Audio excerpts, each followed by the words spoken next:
Hi everybody, thank you for joining me here on Messy Girl Crafts. My name is Ashley, and if you're new here, welcome in. If you are a returning subscriber, welcome home. Today we are going to be doing a kit down for Cozy Cabin. There it is in all of its glory. Can you see it? We'll definitely do some close-up shots, and I'll talk about how I felt about doing this canvas. It is what a beast this canvas was. Let me actually pull up my spreadsheet and just really quickly tell you what the stats were of this particular canvas. So this is my fifth finish of 2025. It is actually, let me look in my logbook, because in my logbook I also track what DAC finish it was, which I think is fun, like what for that particular company. For Diamond Art Club, it is my sixth finish of all time. For 2025, it's my fifth finish, and then for all time diamond painting is my 13th finish. So those are some of the stats about this painting, but I also wanted to tell you it is a 98.04 by 70.10 centimeter or 38.6 inch by 27.6 inch. It's a large canvas based on the way that I categorize canvases. It has 110,433 drills on it, 89 colors, which has additionally 3 ABs, 1 iridescent, and 2 fairy dust diamonds. I picked this up on a restock. I actually got it delivered to me on October 19th of 2024, and I started it on December 21st of 2024, and I finished it on February 24th of 2025. I am just so in love with this finish. I mean, again, we're gonna do some close-up shots of it soon so you can see really some of the details in there, but I had an amazing time working on this canvas. In my mind, it took me a lot longer to finish than it actually did. Starting it at the end of December on December 21st and then finishing it at the end of February, that's basically like 2 months. And I don't know why, but in my mind, I was taking so much longer to finish this canvas than it really took me. So I'm actually pretty proud of that finish time. And also, as I finished up Cozy Cabin, I was working in some additional whips because I now have a way for me to be working on more than one whip at a time. So I can anticipate that in the future, we might see some bigger gaps from start to finish, but that's okay because I've been having a lot of fun doing it. But anyway, today we are going to be kitting down this canvas. I have my Diamond Art Club trays off to the side here and my storage system for my spare drills that I have. So we're going to work on kitting this down. But first, I want to give you some shots of the canvas, and then we can chat and catch up while I kit down on this. So let me switch over so you guys can see more of the canvas. I'll be right back. Okay, this is Cozy Cabin in all of its glory. It is just absolutely stunning. By the way, I just love that I can use my hanging method for just showing you this canvas. It's literally just sideways on my hanging method. But yeah, let's look at some of the details. So I actually started the canvas over here on the side. So you can see I started in this corner where it has like the craft glue, the scrapbook, and then the cute little table with candles.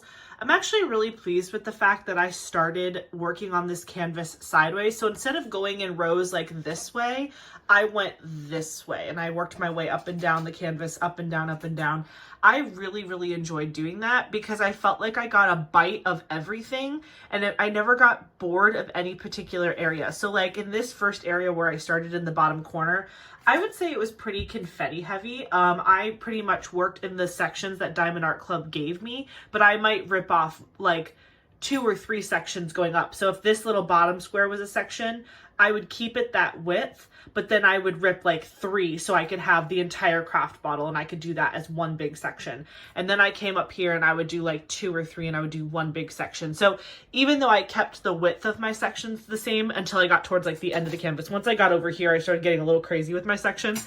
But just to start, I was doing one like little strip all the way up and then all the way down. But yeah, this is where I started and I worked my way up.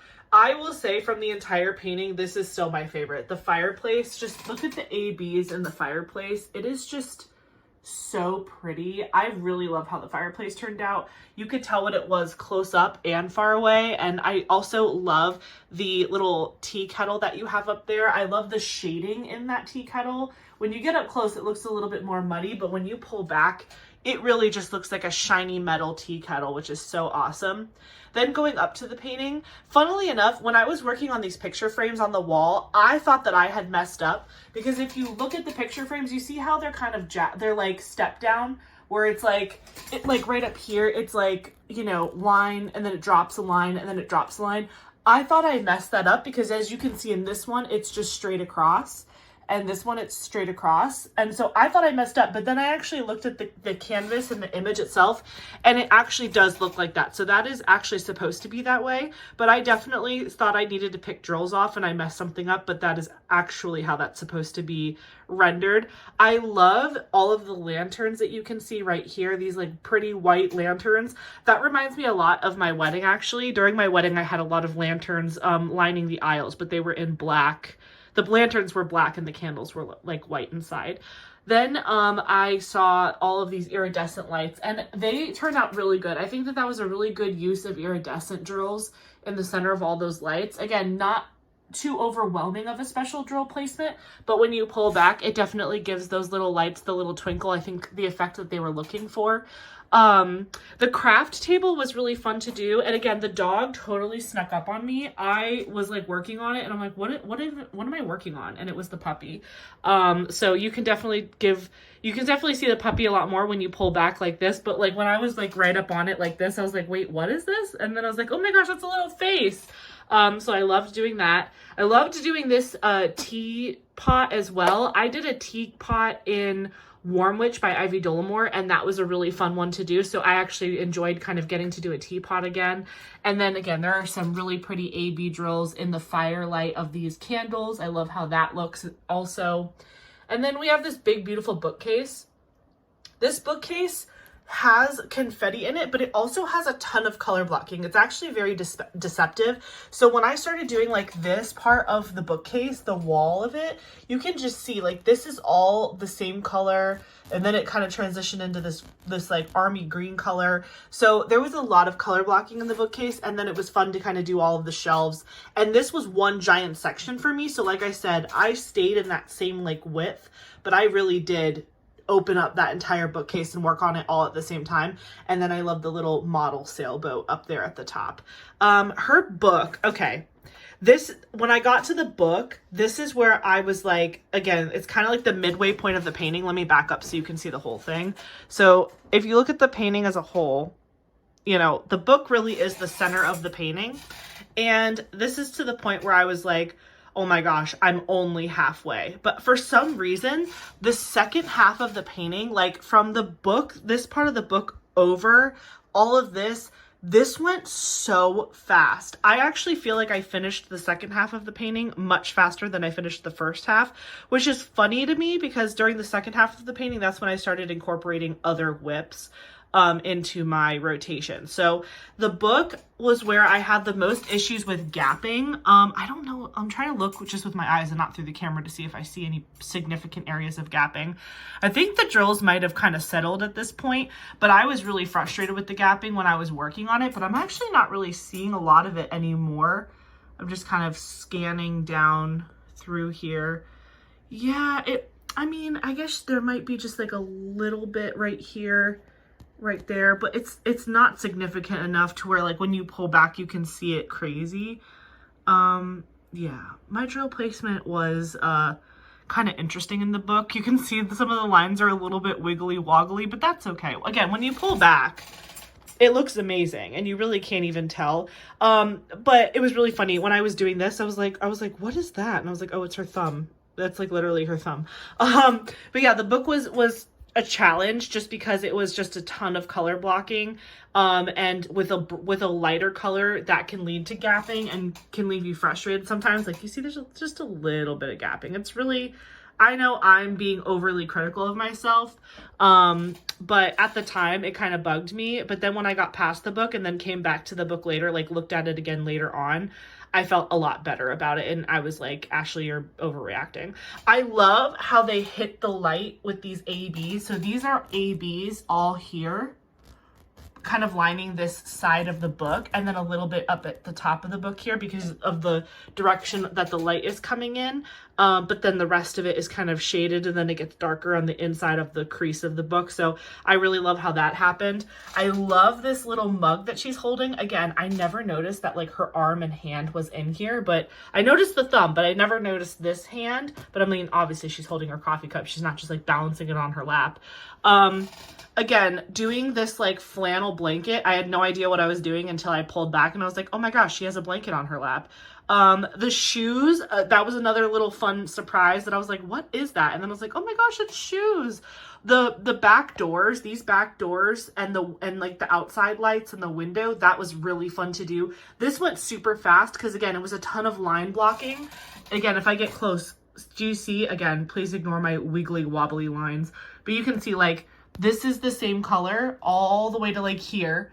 And then this is the same color all the way up. So really there was a ton of just like stamp, stamp, stamp. And again, trying to keep it as straight as possible while also trying to, you know, not take forever. You can see there's a little bit of a wiggle wobble in these diamonds, but when you pull back, you literally can't even tell. Obviously I loved doing the cat and the rest of the couch and this home pillow. I worked my way from this up. So I did the book and then I went up through the door. Then I came back over here and I went down, I believe. Or no. I think I went back down to this bottom part and I went up because I remember doing half of the cup. And then I went up this way to finish the other door. And then when I got to this section, instead of coming back down here and doing the cat first, I actually went up and then down this way. So instead of making this like two different sections, I just decided to make this basically a giant wide section, and I took it all the way down to the bottom so I could finish the painting with the kitten and this kind of bottom corner. So this was actually the corner that I finished on, and this was the corner that you saw me doing in our last whip and chat with this painting. But like overall, this canvas is just stunning, like absolutely stunning. There was no part of this canvas that I was bored or like wanting to stop. The only part that gave me grief was the book, and that was just because it was a lot of color blocking and a lot of consistently using the same colors, and I was just fighting myself with the gapping. But like overall, like this canvas is just, there you go. There's the whole thing in frame. Also say hi to Christmas Kitty. But yeah, this is the whole canvas in frame. It is beautiful, and I'm so glad that I can say that I've accomplished this. Also, peep the frame. That is just a magnetic frame holding this up. Again, if you wiggle it around, it will drop because these drills are heavy and it's holding it, you know, there's no glue or anything holding the frame up there. It's just the magnets right now. Eventually, I will use my, this stuff, my 3M double-sided tape to secure the frame to it, but for now it's just free hanging there because I didn't want to have it framed while I was working on it. But eventually I'm going to frame it and then it'll stay on this bar as a finished project. But yeah, I really enjoyed it. Again, this is Cozy Cabin by Steve Reed from Diamond Art Club, and now we are going to start kitting down those drills. So I will catch you in just a sec.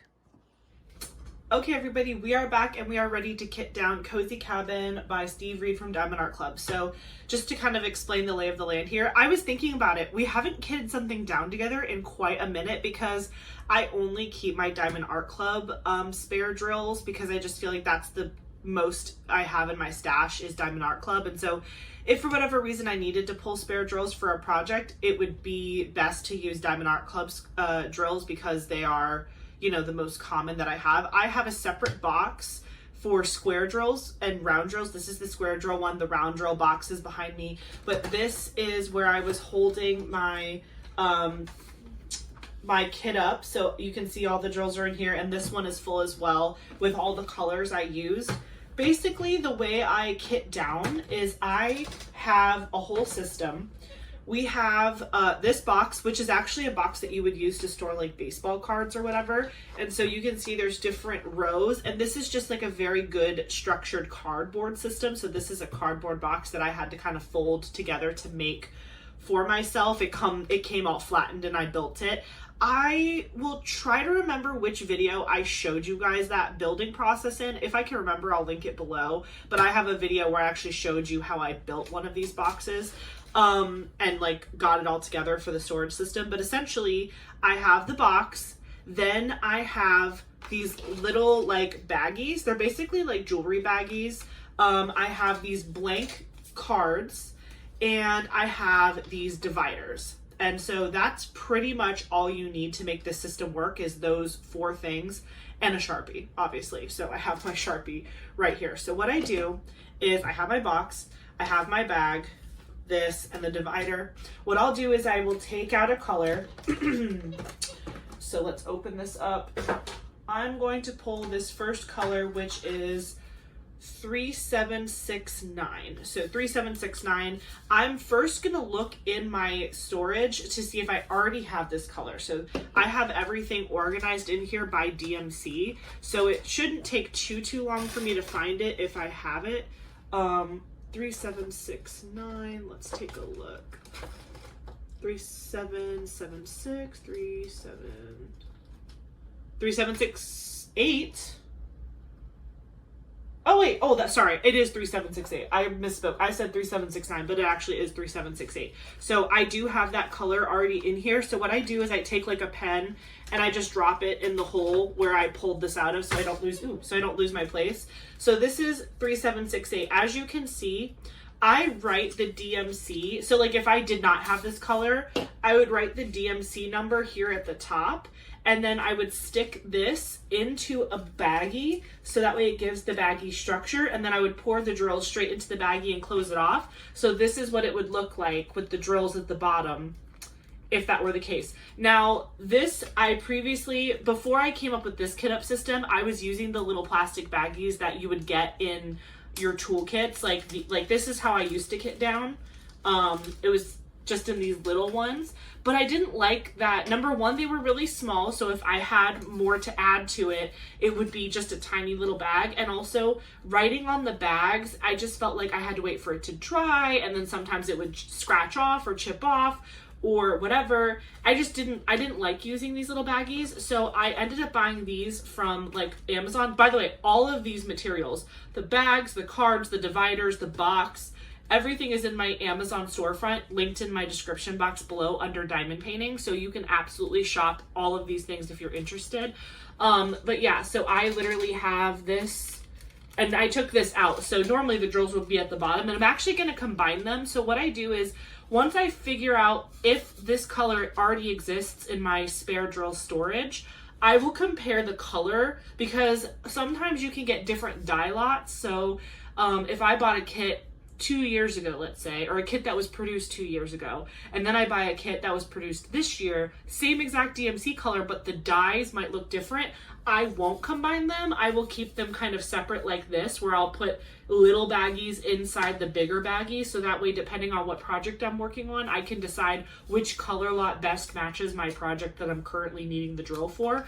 But I'm looking at these, and again, if to the naked eye it's close enough, if I know you guys can't tell that far away, but to me, with the naked eye, these look pretty much identical. I am going to just combine them in the big bag together, because I just don't feel it's necessary to create a whole nother baggie for these, because they match well enough. So I do have a dryer sheet here just in case I need it for whatever reason, but essentially I'm just going to open up my large baggie. I'm going to dump in the old drills, because I'm slowly trying to get rid of my old kit down system where I had these small bags, but I didn't feel like doing it all at once, so I just decided if I have colors where I can combine them, I'll just do it in real time, which is essentially what I'm doing. So now this bag is empty, and I'll throw this away later.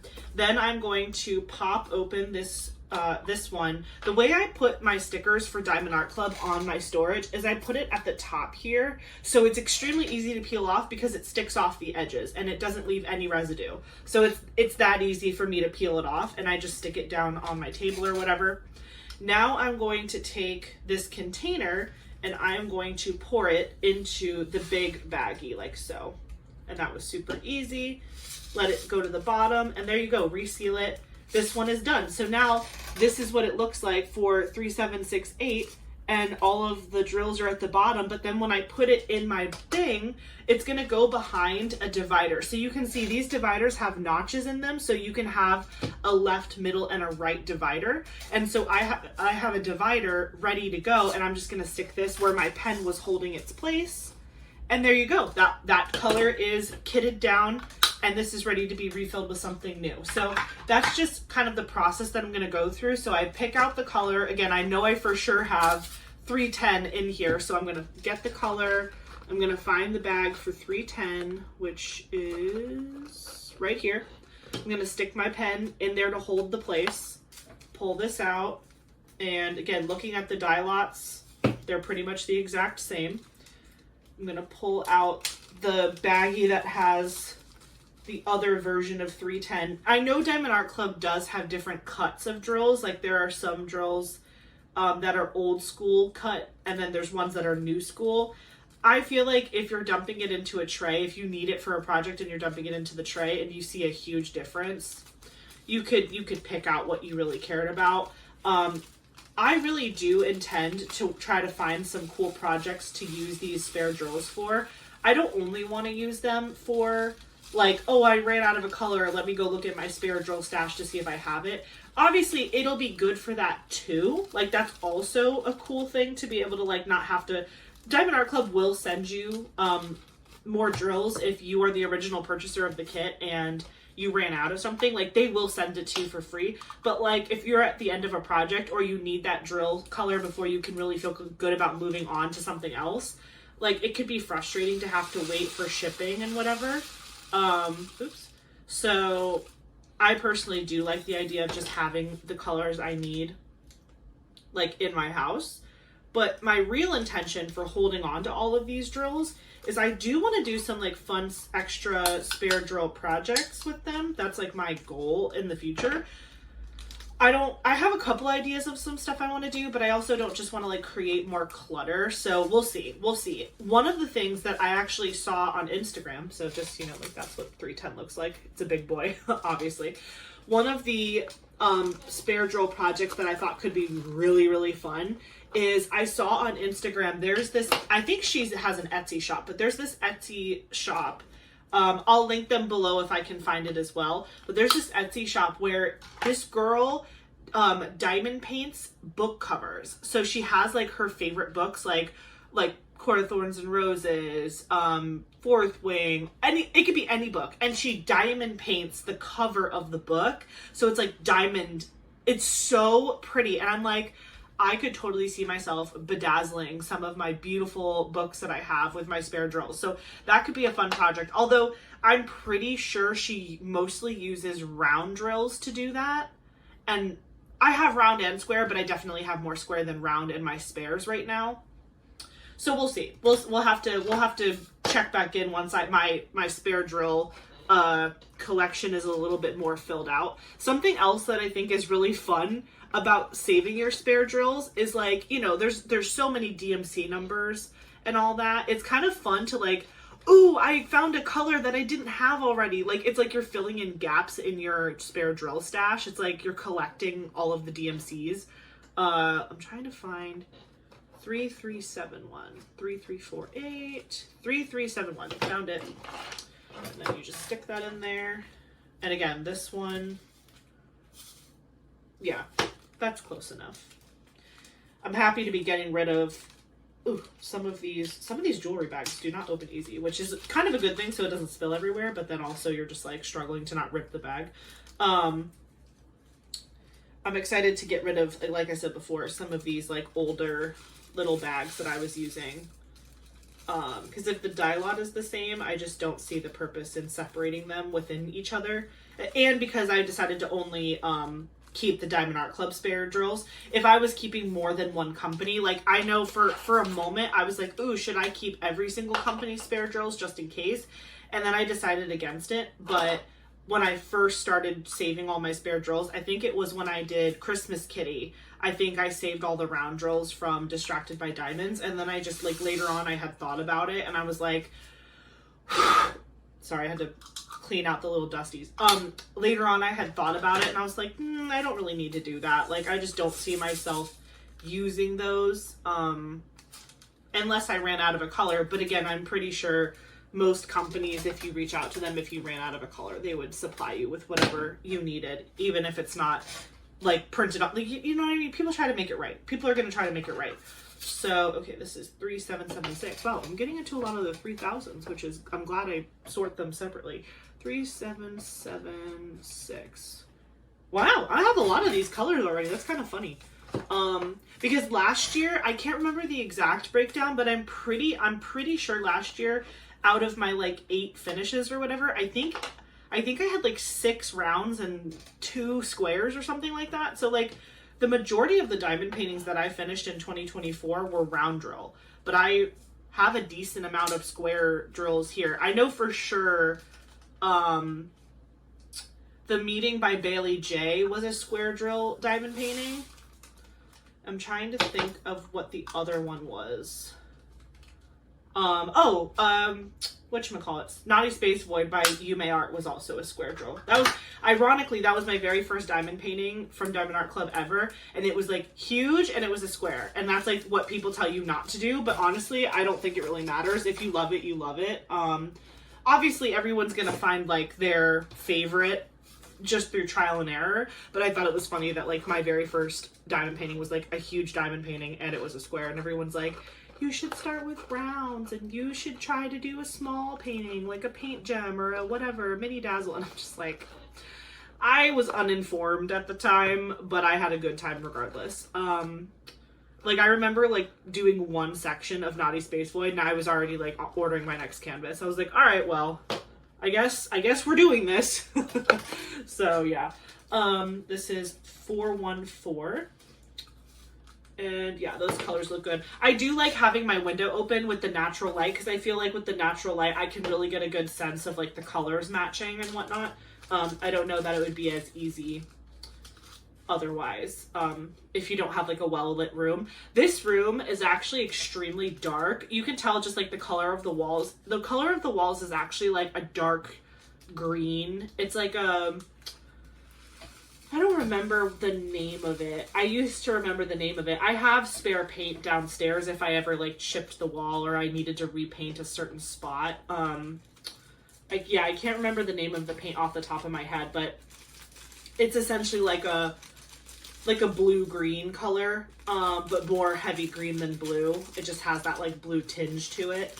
But because the paint color is dark, I wanted the furniture like to be very light and bright. So like my desk is white, all of the furniture in here is white, the door and the trim on the floor is white, but then I have like dark wood floors. It's not actually wood, it's like laminate wood or whatever, but like I like it because it still has like texture or whatever. But yeah, this room can, if I don't have this window open, this room is like a movie theater, it feels like. So I really like having my window open as often as possible. I also have a ring light for filming and stuff. It's also nice like when I'm working on something on my desk table to have the ring light above me kind of shining straight down so I can see what I'm doing better, like when I'm coloring and stuff. But yeah, this room gets very dark, which I don't mind, although I will say, like, you know, hindsight is 2020. When I was redecorating this room, because this used to just be like a spare room where we like kept a bunch of things in that we just like left to die. And then when I remade it into our home office, Eric's desk is over there where the closet used to be. It's like his desk is into the closet. When we redid the room, it just like, you know, the room isn't that big. It's essentially the size of like a small guest bedroom, which is fine. Like what it is. But I didn't want to have so much furniture in here that it was overwhelming. But then also we have the big rack behind us that has like all of our Legos and stuff.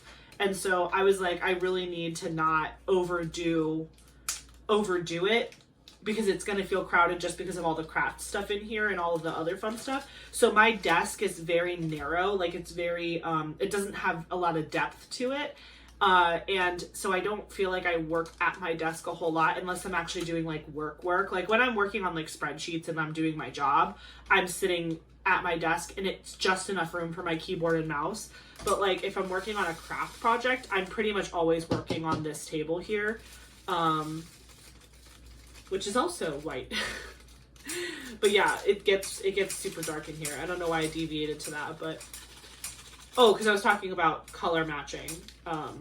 Yeah, I just think it's better when you use natural light to determine. Even sometimes the ring light isn't a good thing to use to determine if there's a good color match, because it just, I don't know. You can choose on a ring light usually if it's like warm tone or bright toned or like cool toned, whatever, or if it's like natural light. I mean, it does have like a natural light setting, but nothing's the same as like pure sunshine, you know what I mean? Also, like, whenever I film, I always try to film these videos on Sunday, like whenever I'm doing a whip and chat or a post review kit down or whatever. I try to film these on Sundays, and I typically try to film them either in the morning or the afternoon. Right now, what time is it right now? It is, oh, come on. What time is it? My watch hates me. 1:59. It's 1:59 p.m., so there's still some daylight. Although I'm pretty sure, was daylight savings today? This one drill does not want to come out. Oh, there it goes. I'm pretty sure daylight savings happened today. Everything automatically updates, so I'll have to check my oven. My oven is the only thing that like reminds me that it's actually daylight savings, because my oven and my microwave actually both need to be manually updated, but everything else is automatic. My car is automatic, obviously my computer and my phone and all of that's automatic. So it's like I just keep living my life and I don't even really pay attention. So it's funny.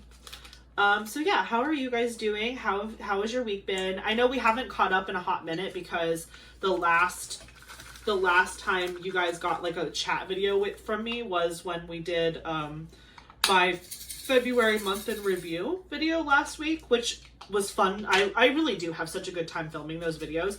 I know they're kind of chaotic and all over the place just because I have so much to talk about because I do so many different things in a month.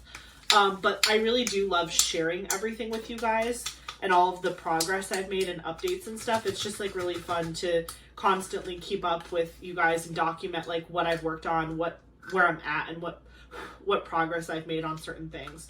So that was last week, but because I had a lot going on last weekend, I actually filmed that video on Friday the 28th of February because that was the last day of the month, and I was like, okay, well, I left that night to go to Miami, and so I wanted to film it in advance, so that way when I was gone to go see family, I didn't have to think about like, you know, filming and editing and all that. So we didn't really, last Sunday I didn't film a video because I was with family, so we didn't really get a chance to do like our weekly catch up or whatever, since I had filmed that video in advance. So it's nice to kind of chat with you guys again because we haven't chatted in a hot minute.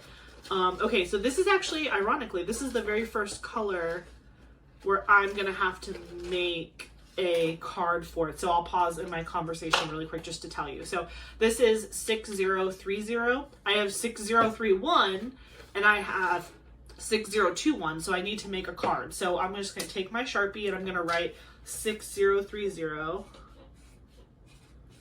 on the top of the card, and I just, you know, I want the ink to be dry, so I just blow on it. And then I open up a new jewelry baggie here, little bag, and I just drop the card in there like so. So as you can see, 6030. And then I just do exactly what I did before. I just pop it open, dump in the drills, and then add it to the, you know, add it to the rotation over there. So it's funny that I did have a majority of the same though. And I don't have to worry about color matching this at all because it's the first of its kind. But again, it's fun because it's like, yeah, I've unlocked a new color. And this is a 6000 color, so this is a special color with Diamond Art Club. This is not a color that's part of the DMC system. So the way I have my box organized, just to give you kind of a layout idea, I have, well, let me just see. Cute. The way I have this organized is, this is, I think it's, yeah, it's 0. So I do have ABs over here because ABs used to be under the number 150 for Diamond Art Club. So I do have, this first part is like ABs, but this is 0 to whatever, the end of the DMC. What's this last one here? I'm sure it's not the last in the DMC. It's 393, but it could keep going. And then over here, I have the 3000s. So I have like basic DMC. Then I have DMC 3000s colors because there are 3000s in the DMC color code system. So I have the 3000s here. Then here is all of my fairy dust. So this is anything that has a Z in front of it, is this section, which again, you can see there's not that much. But those are all my Z colors. And then this is all my 6000 colors. So actually what I've been doing with my membership, with my Messy Girl Crafts membership Inner Circle crew, is when I go live with them recently, well, at least for the last 2 lives that we've done together, I've been labeling my dividers. So again, this is how the dividers come. They have this like little rubber band on them. You take these off, and then you can separate them. And so you can see, like, if you did, what is this? Yeah, left, middle, and then right. You can have them like this, so that way when they line up, they're just like, you know, they're dividers. You know how dividers work. But yeah, so they look like this, but they're blank. And so I was like originally thinking I was going to write on these, but then I was like, oh, like maybe I can use my Cricut, or I can do something fun with them, whatever. And I was just like racking my brain trying to decide what I wanted to do to label my dividers, because right now they're blank. So I'm like, well, I'm writing the number of the DMC on the actual card in the bag, so I could just leave it like that and then use the dividers just to divide each DMC color, which is what I'm doing. But then I found on Etsy, I'll link this shop below as well, there's a shop called oh, I always forget, it's like, I have the thing right here, I'm just grabbing it. Oh, Cheri Craft Concepts. Cheri Crafty Concepts. Here, I'll show you. It's this. So it came like this in like this really fun little bag. But essentially, it's labels. And you can choose rectangle labels, round labels, square labels, whatever. But I got the ultimate Diamond Art Club labeling system. I got it twice, one for my squares and one for my rounds. But this is just an example of what you get. And it's so beautifully printed, and the stickers are so good to work with. But I basically have these stickers, and I'm putting a sticker on every single one of my dividers. And then once I've finished one set of, I'm starting with the squares, because again, I'm doing a lot of square painting, so I started with that. But once I finish like doing all of the labels for my square box, I'm going to then reorganize my whole box with these new ones. So right now, the dividers are still blank that are in between my things, but I'm changing it to look like this. So you see how they have all of the DMCs in the corners? And it's just gonna look really good. And it's in the corner based on it being like left, middle, or right. So like this one's on the left, that one's in the middle, and then that one's on the right. So when they're with each other, they're kind of in different corners. Do you know what I mean? Like they're separated differently. So anyway, I have a ton of them already done. Again, during my last 2 lives, we were just going ham on the sticker sheets, and I think I've done 2 full sheets of the stickers, but there's so much more, because once you finish with the DMCs that are part of the actual DMC like coloring system, then this sticker set also has all of the special drills with Diamond Art Club. So it has like K 1 2 3 4 5, it has Z 1 2 3 4 5, it has L 1 2 3 4 5 for like all the like iridescent, electro, fairy dust, ABs, whatever. They have all that. And then they also have color or stickers for the 6,000 range. Now obviously Diamond Art Club is going to keep coming with more 6,000 colors, and they're going to come out with new special drills. Like the newest special drill that just came out with Diamond Art Club is that frost drill, and so I don't have a sticker for frost drills. I also don't own any canvases with frost drills yet, but once that happens, I will see, maybe I'll just label those differently in some way. I don't know what I'm going to do yet, but we'll see. For now, I really love these like these pretty stickers as labels on there, and so once all of this is done, I will reorganize this and pull the blank ones out and put the labeled ones in. And then I have to do it with this I wanted to say with the circles, with the rounds as well. Oh my gosh, I literally have like all these colors. This is so funny. Let me see if this is a color match. It's a bag within a thing, so I have to see. Sometimes like these ones are a really good match.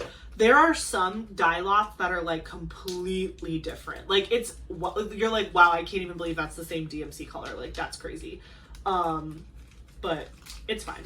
Anyways, so yeah, so we didn't get to catch up last weekend, so I can give you guys kind of like a little life update on how that went. So yeah, on the 28th, that was actually Eric's mom's birthday on the 28th, and Eric had to go to work that day, but I had that day off, so I stayed home filmed the video, the February month in review video.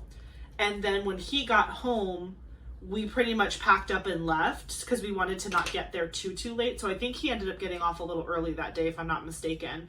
But unfortunately, while we were driving down, we like called his mom just to be like, hey, happy birthday, like we're on our way, whatever, just to keep her up to date on what was going on. And she was like, okay, yeah, like no problem. Just so you guys know, I might not be at the house when you get there. And I'm like, we're not gonna get there until like late, like, you know, like 10 o'clock, 11 o'clock. Like we weren't even sure based on traffic and everything, whatever, because we left after he got off of work. Even though he got off a little early, it's a 4-hour drive. And so we were like, okay, like, you know, what's going on? And she was like, well, your grandmother, you know, had to be taken to the hospital and like whatever, meaning Eric's grandmother. And we were like, oh my gosh, like what happened? And she just like, I'm pretty sure she's turning 81 this year. Actually her birthday is like 2 days after mine, which is awesome. Every year we always like to celebrate our birthdays together. But she's turning 81 and she is like, when I met her, I've been a part of this family for like 13 years. When I met her, like she was just super vivacious and very like, you know, like what you would imagine a Latin grandmother to be. That's the best thing I can say. Just like very like, you know, energetic and like in the mix and whatever. And she's definitely gotten a lot like more tired and quiet as she's gotten older. And, you know, I've already lost all of my grandparents at this point. Like, unfortunately, most of my grandparents passed away when I was still like a teenager. My dad's mother, who is right here with me all the time, she's in my little star necklace. If you ever wondered what this is, I actually have my grandmother's ashes in this star. She's inside of here. My dad's grandmother, which is my grandmother Yolanda, she was my last living grandparent to pass away. And she passed away, I think it's been 2 or 3 years at this point. It's been a minute. It might have been 3 years. It was definitely post-COVID, probably, I want to say 22 or 23. So, yeah, so when she passed away, that was like extremely hard because I am and was extremely close with my grandmother. And that was really painful because she lived in North Carolina with my dad. And so like, you know, when I was younger, I would spend like every waking second with her. But when I got older, she moved, like when my dad's side of the family moved to North Carolina, she obviously went with them because they were the ones taking care of her. And I didn't get to see her as often. And then I still had a really good relationship with her, but like I didn't see her as often as I used to. And so that was really tough. And so it's kind of a similar thing with Eric right now, where it's like, you know, growing up, he would see his grandmother probably like almost every day.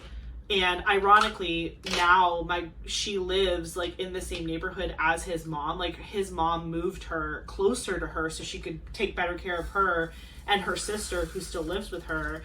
But like we're 4 hours away. So it's like, you know, you feel guilty because you don't get to see them all the time. And then when you come down to visit and they're not feeling well, it's just like, it's never fun.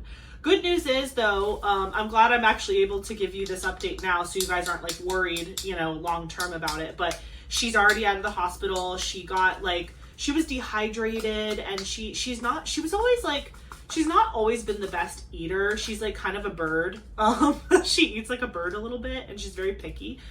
So I think part of it too was like, she has mobility issues. She wasn't eating a whole lot, just, you know, not taking care of herself as much as she should be. So they got her fluids and they got her antibiotics for all the other things going on. And like, she went home and she's as fine as she's going to be for right now. So sad that when we came down for his mom's birthday, she was like literally on her birthday, she had to cancel her dinner plans and like take her mother to the hospital, which is awful. Like, I don't wish that on anybody, but the silver lining is that as of today, she's already home and whatever. But so anyway, because we called her and she was like, yeah, I'm on my way to the hospital. We were just like, oh my gosh. Like, okay, and we didn't know what we were doing. Like, we were like, are we still celebrating your birthday? Are we still like, we didn't know like what the vibe was going to be because we were like, are we just going to be like holding vigil at the hospital? Like, what are we doing? And so we got down there, and that night she was home, and we said hi, and we talked. I mean, honestly, me and his mom are like best friends. Like, we don't shut up. Like, when we're together, because we don't get to see each other all the time, we just talk. I swear to you, we went to bed at 5 a.m.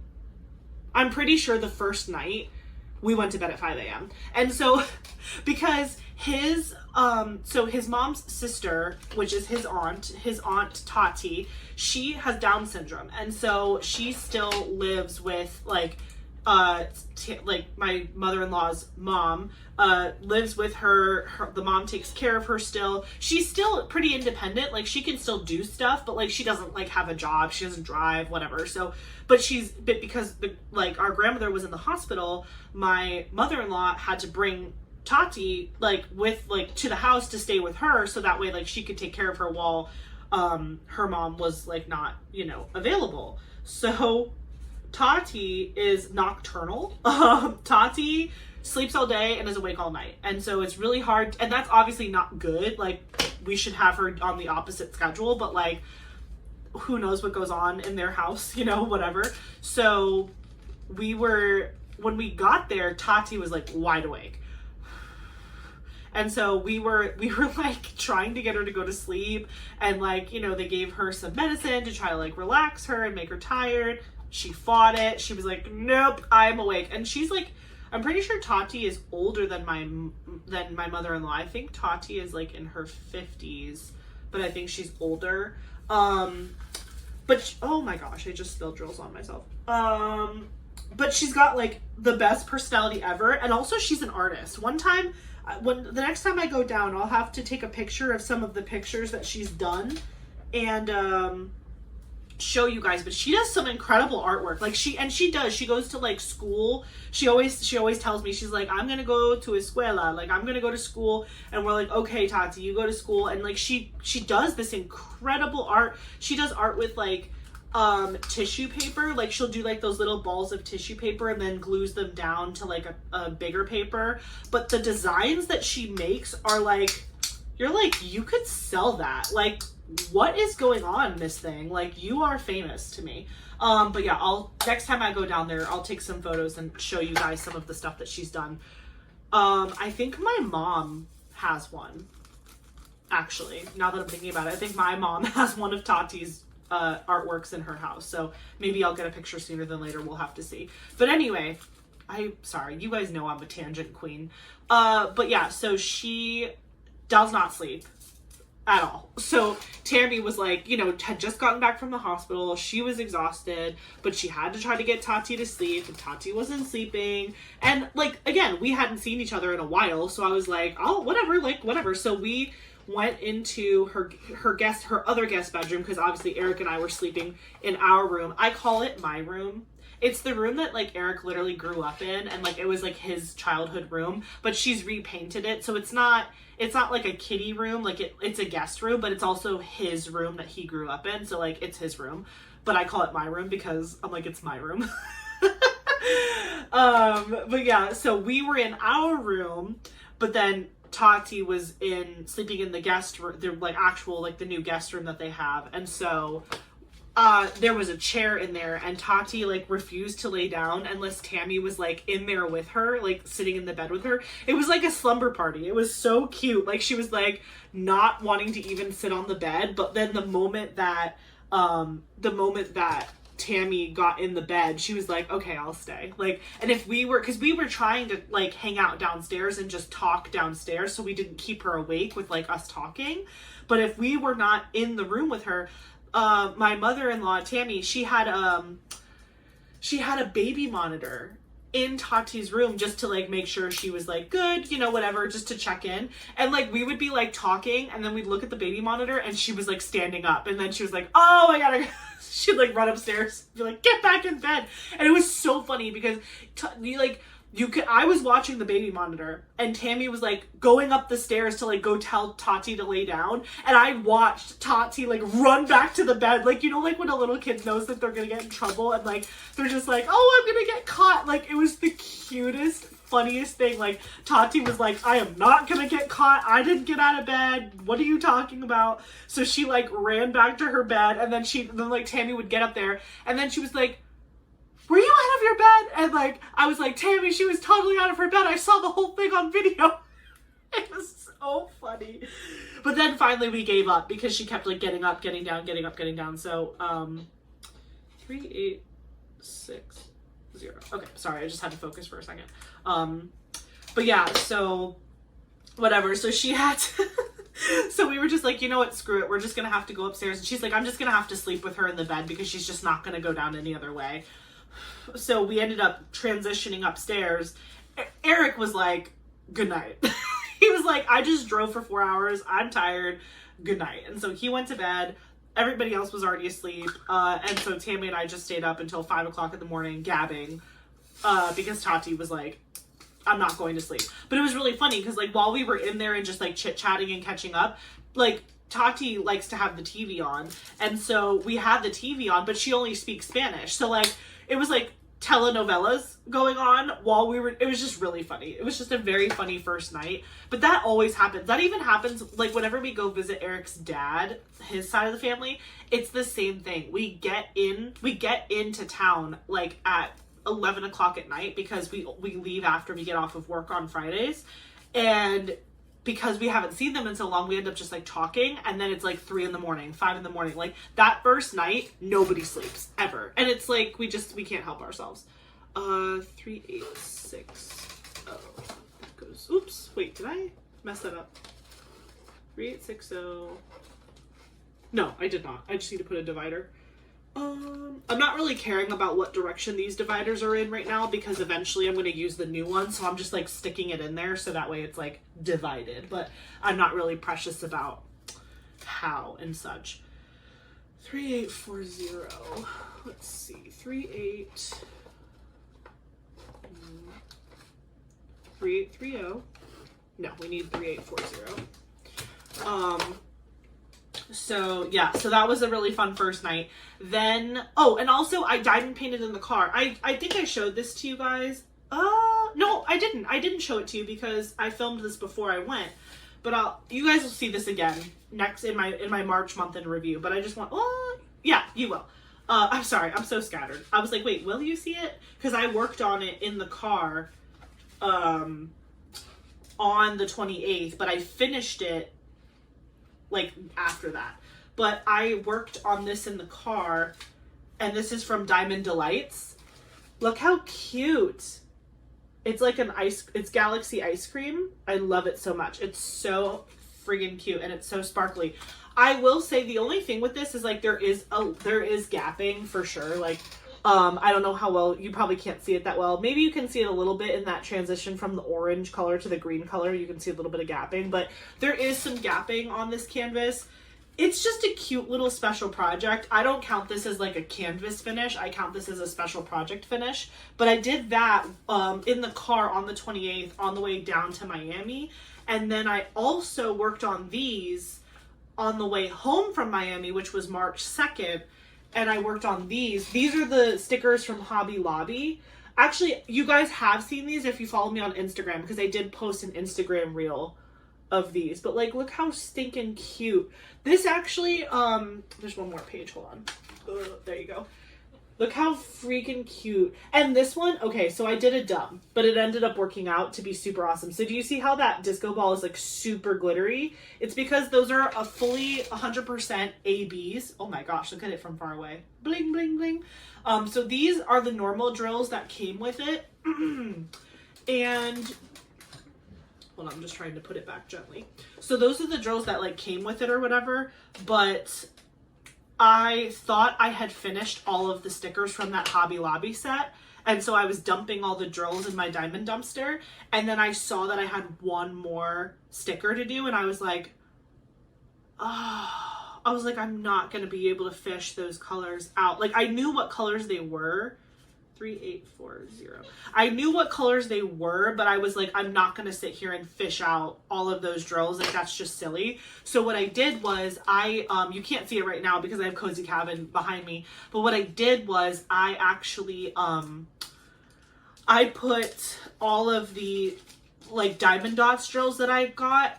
You probably saw that unboxing during Christmas. I can link that video below. It's like my very first Christmas premiere video. I unboxed all of my freestyle drills from diamond dots and a couple canvases. I haven't really used them too much yet, mostly because I just haven't had a round kit that I've wanted to enhance recently. I'm working on a lot of square kits right now, but I did use, the first time I ever used those enhancement drills was when I used 2 glow in the dark white drills for the eyes of the fox that I did last year. That was fun, but that's the only time I've used my Diamond Dots freestyle drills, and I've been wanting to use them, and I was like, you know what, this is the perfect time. So I went into my little stash of enhancement Diamond Dots freestyle drills, and I just put them in. I just matched the colors as best as I could. They're definitely not the same like DMC. Diamond Dots doesn't even use the DMC system to code their colors, so I was like, it doesn't even matter. But it was so fun, like the freedom and the creativity to just be like, I'm just gonna wing it. It's a sticker. Who cares? Like, that is what I love about crafting, and that's what I'm finding to try with this craft, is just to be better about letting go. Like, it's supposed to be fun. It doesn't have to be perfect. Some of these Diamond Art Club kits are just so beautiful that I just feel like I put a lot of pressure on myself to make them like perfect because they're so beautiful, and it feels like they're like legitimate works of art, because they are, you know what I mean? Like, I just hold them in a lot of respect, and I hold the artwork, you know, in very high regard, and I don't want to do a disservice to the original piece. So I really do try to like make everything like super straight and super pretty, and like I'm scared to do enhancements because I'm like, I don't want to mess it up or whatever. But hold on, there's like something. What are you?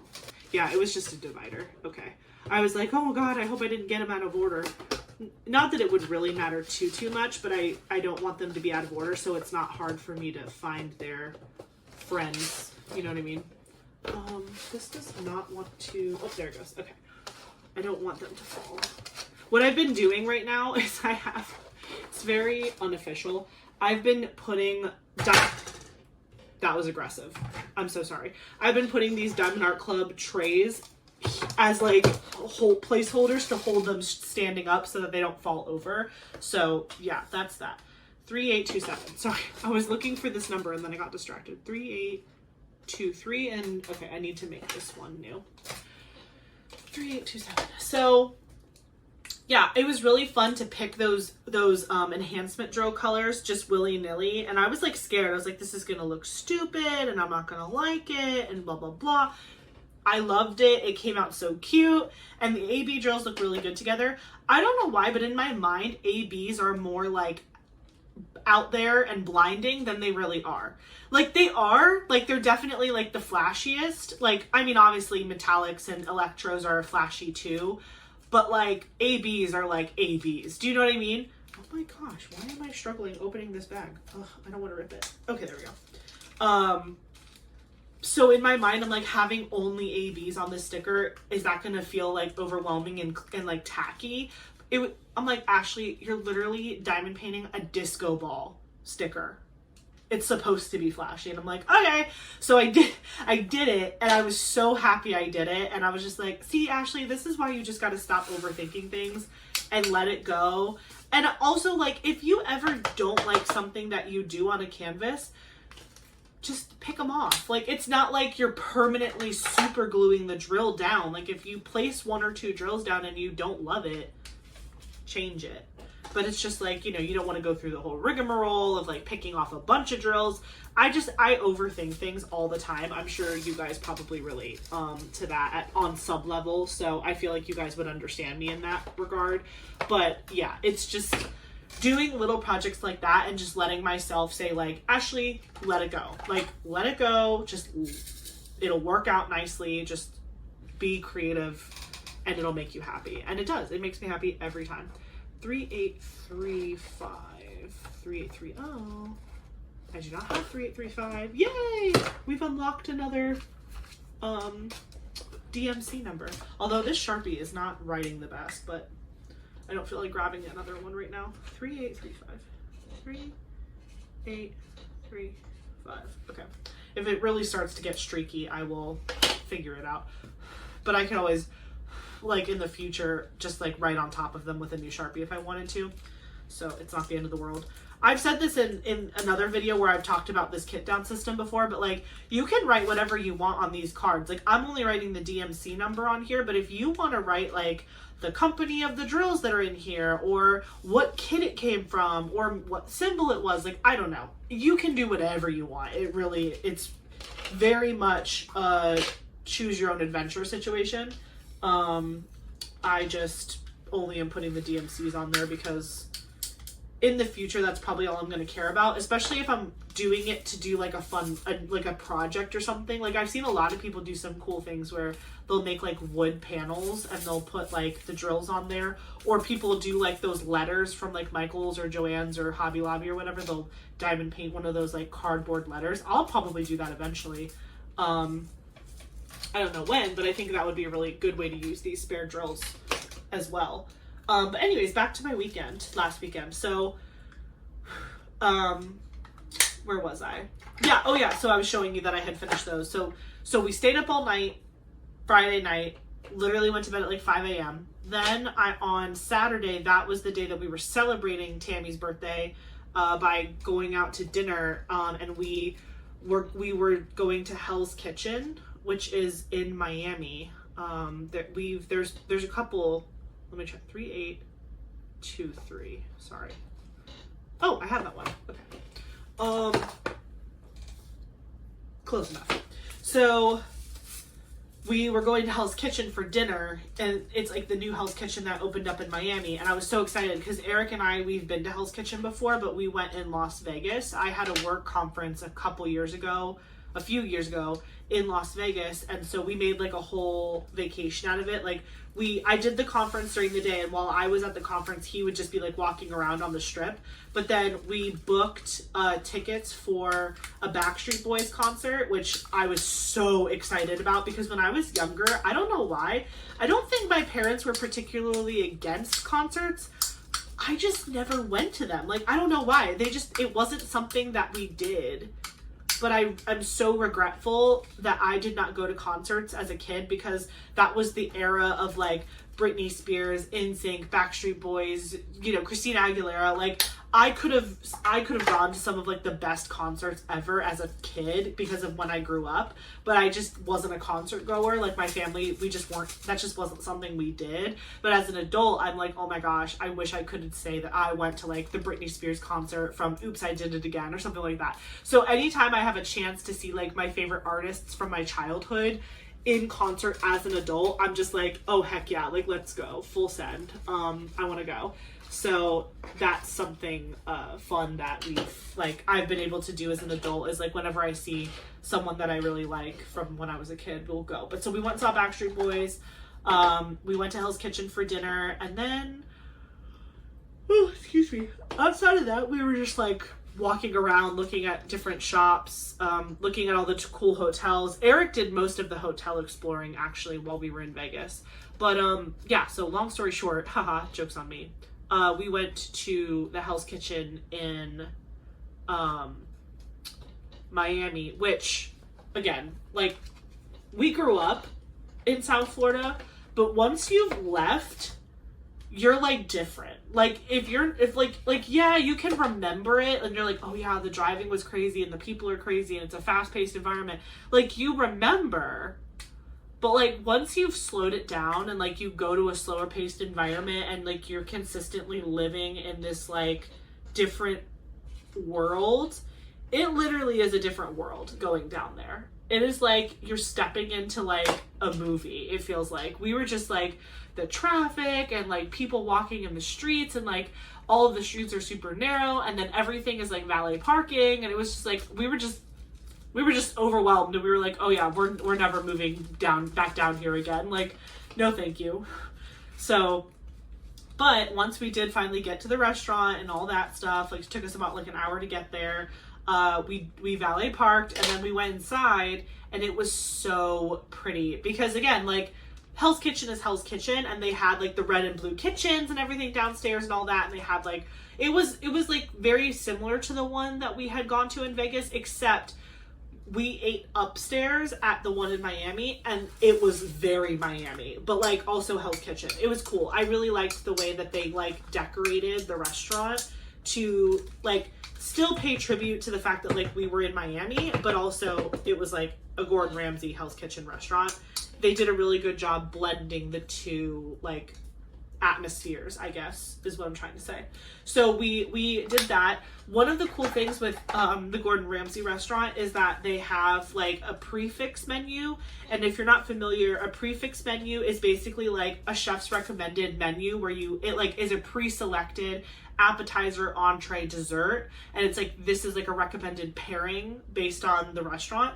And so Eric decided to do the prefix menu, so he got scallops, a salad, the beef Wellington, and the sticky toffee pudding.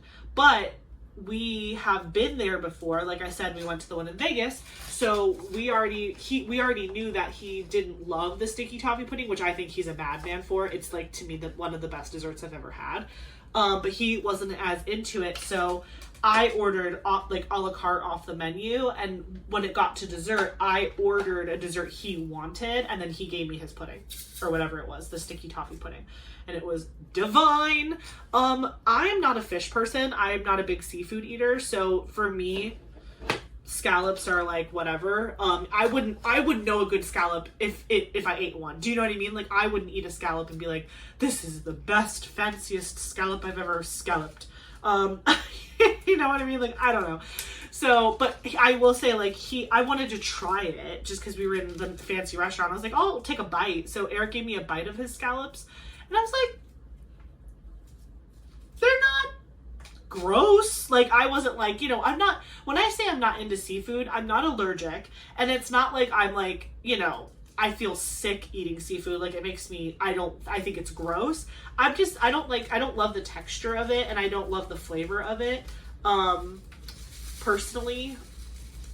Also, I feel like with seafood, you have to really work for your meal most of the time. I will say, though, I love a lobster bisque. Put a lobster bisque in front of me, I will eat the whole thing. If the lobster chunks in the soup are too chunky, I will give them to Eric. But if they're like very little chunks of lobster, I'm mostly in it for the soup part, because oh my gosh, a lobster bisque is so good. I didn't really compare these colors, but they look good. But yeah, so that's what he had. And then I think his mom had a steak. I think she had a T-bone, if I had to guess. And then we just sampled a bunch of really good things off the menu. I will say, ever since being with Eric, like growing up, my mom like cooked every single meal. She was like the home cook. She made us dinner home cooked every single night. I fully know that I am a spoiled brat because of her. Like, I am like, mommy, what's for dinner? I'm spoiled completely. But when I met Eric's family, they were more eater-outers, if that's a word.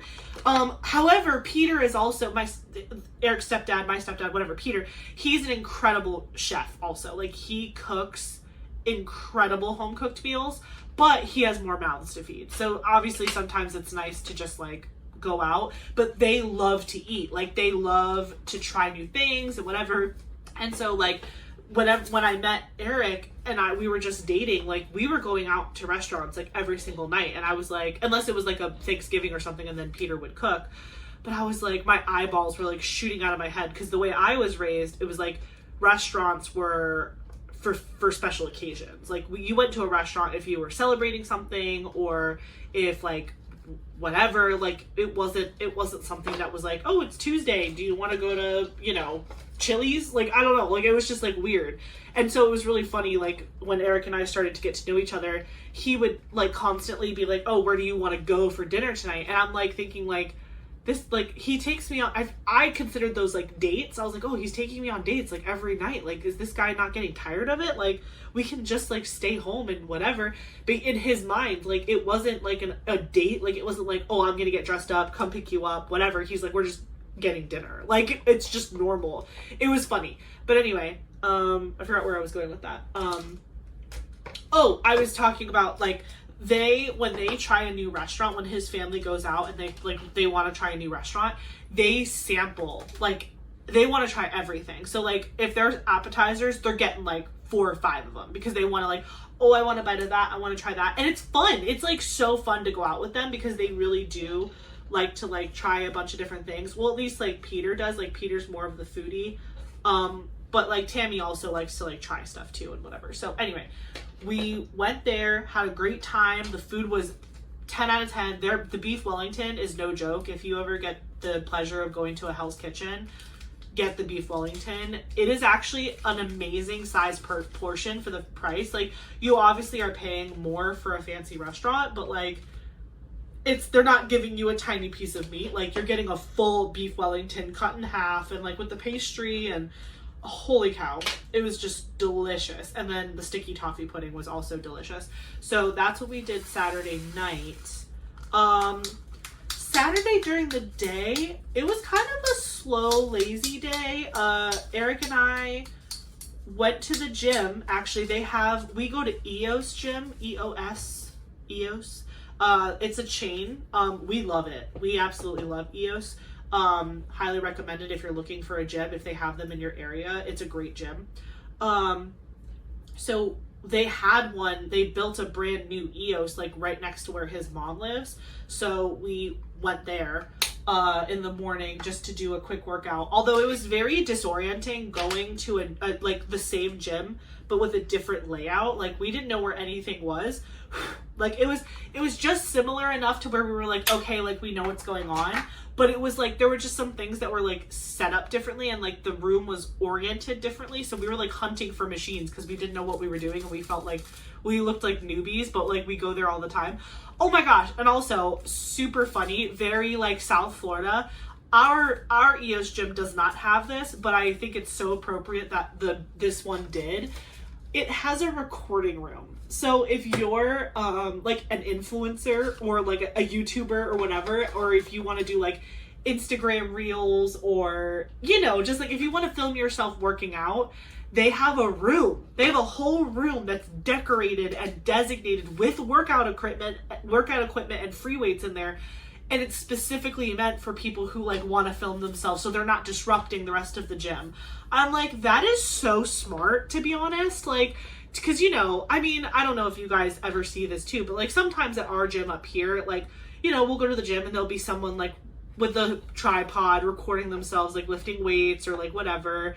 And, you know, I don't personally care. Like, I don't mind. Like, as long as you're not like hogging stuff and like not actually working out and just like, you know, making some sort of like thirst trap video, like that I think is annoying. But if you're legit like doing a workout and you're like trying to show someone like what to do and do this and bend your knees, whatever, go for it. I feel bad for you because, you know, like everyone's like staring at you, and I know that's like incredibly awkward. Okay, hold on. 3727 3721 37. Okay, we need this one.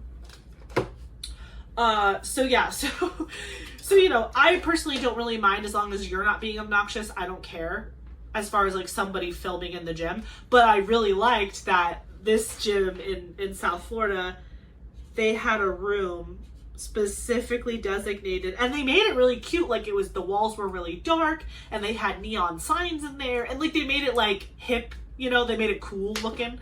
So like everybody was in there like recording themselves, staring at themselves in the mirror, whatever.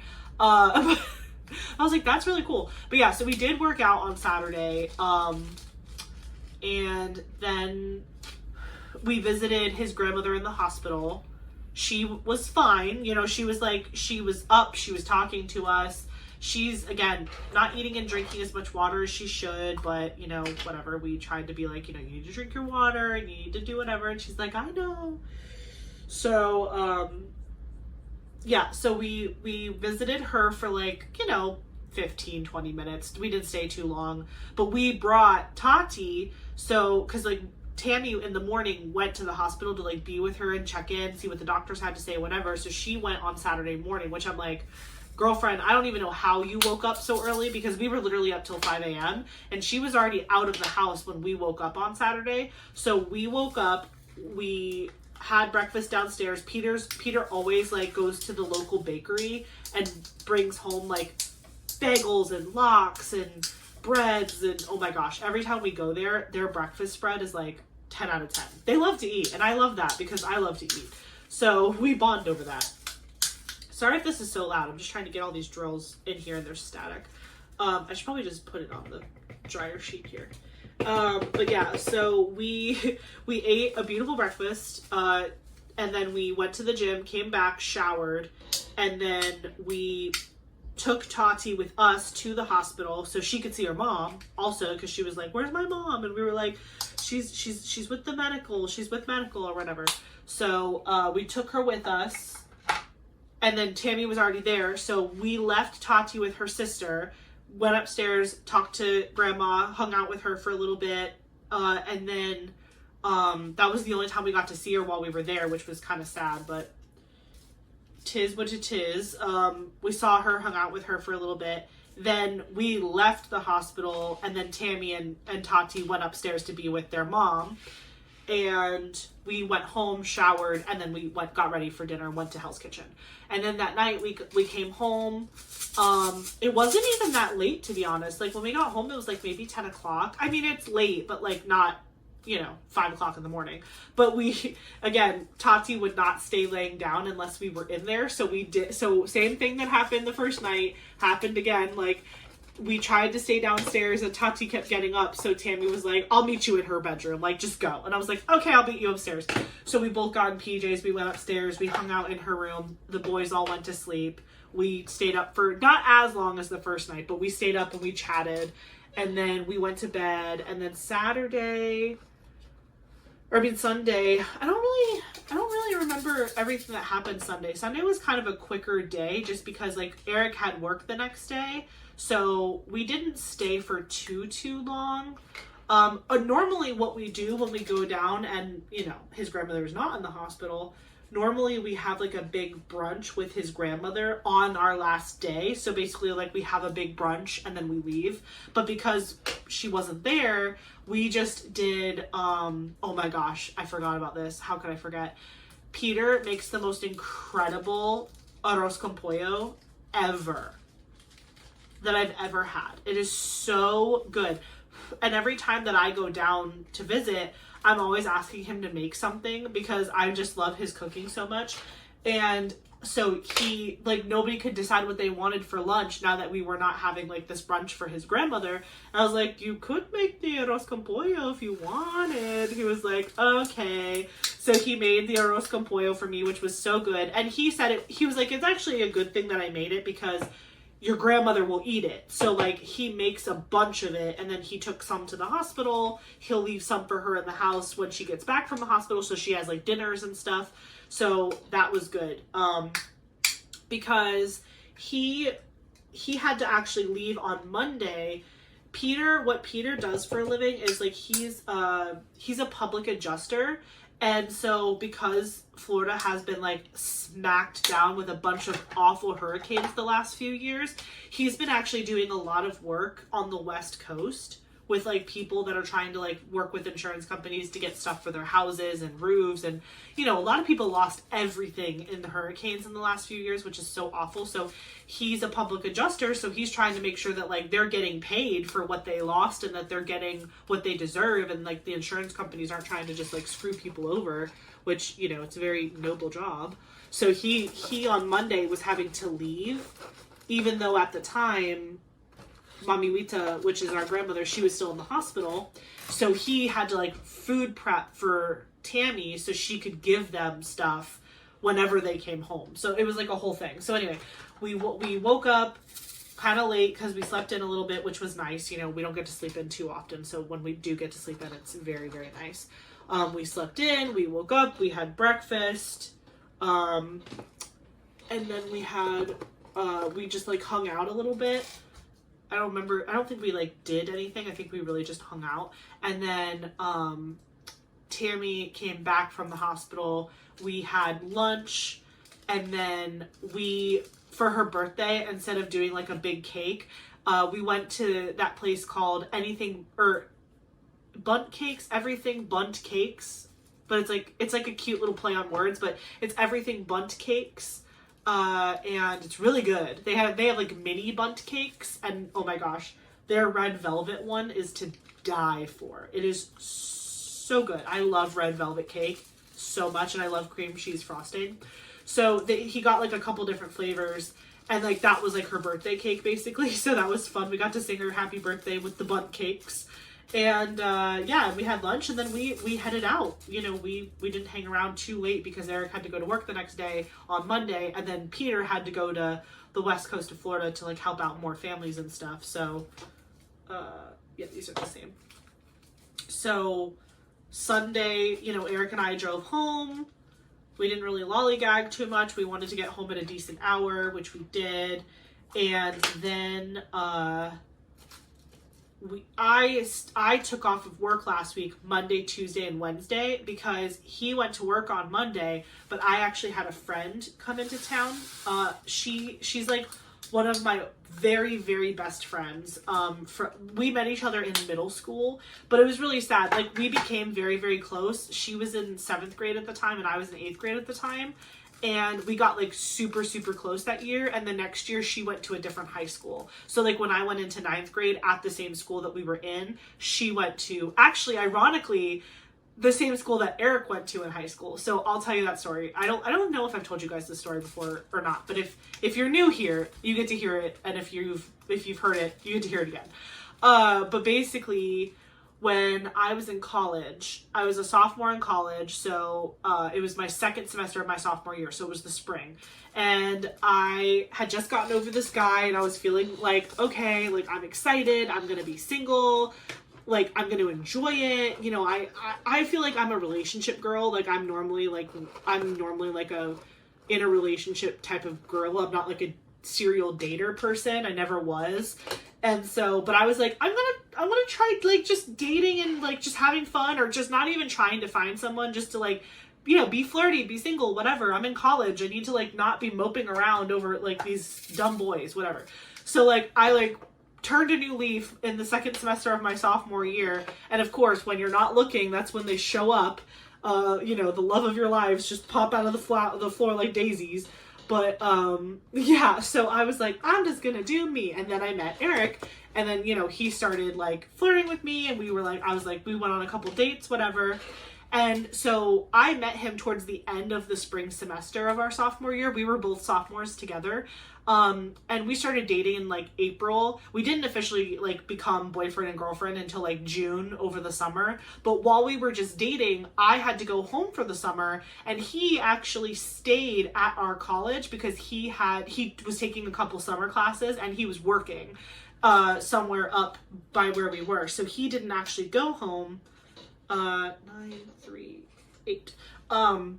So I go back home to South Florida, and I went to go hang out with my best friend. And I was like, hey girl, like, how you doing? We were just chatting, and like, you know, you just catch up with your friends that you haven't seen in a really long time. She was also going to college in Florida, but she was at a completely different school from me. And so we were just catching up, having a good time.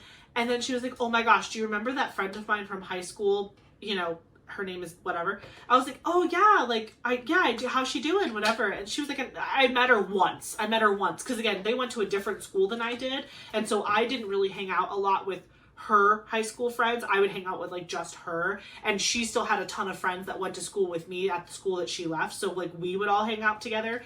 So I like didn't really know a lot of her friends from her high school that she went to. And she was like, yeah, I felt so bad. She was just telling me like her boyfriend broke up with her, and like she's like sad, whatever. And I'm just like, oh my gosh, that's so awful, whatever. And like we're just talking about it. And again, I don't know this girl, like she's not like a close friend of mine. Like I don't know her like that. We're just like, I just met her once and she was nice. And so we finished talking about that, and like she was just catching me up on like her life and her drama. And then I was like, so I'm talking to this guy, and she was like, oh, and I was like, yeah. And I was like, this is his name and whatever. I was like, it's Eric Ross. And she was like, can you spell that? And I was like, sure. I was like, what are you going to be, like the FBI? I'll show you his picture. Like, I wasn't like hiding anything. I was like, I'm friends with him on Facebook. Like, I could just show him to you. She's like, yeah, show me a picture. I kid you not. She's like, that's the guy that my friend just got dumped by. I was like, no. She was like, yes, that is literally him. That is his, like, that's her ex-boyfriend. He and again, when I'm talking to my friend, it's like May, because we had just gotten out for the summer break. So like, it's May, but she's like, yeah, like they broke up in February. And I was like, and I told her, I was like, I met him in April. She was like, that's the same guy. And I was like, ah! I was like, ah!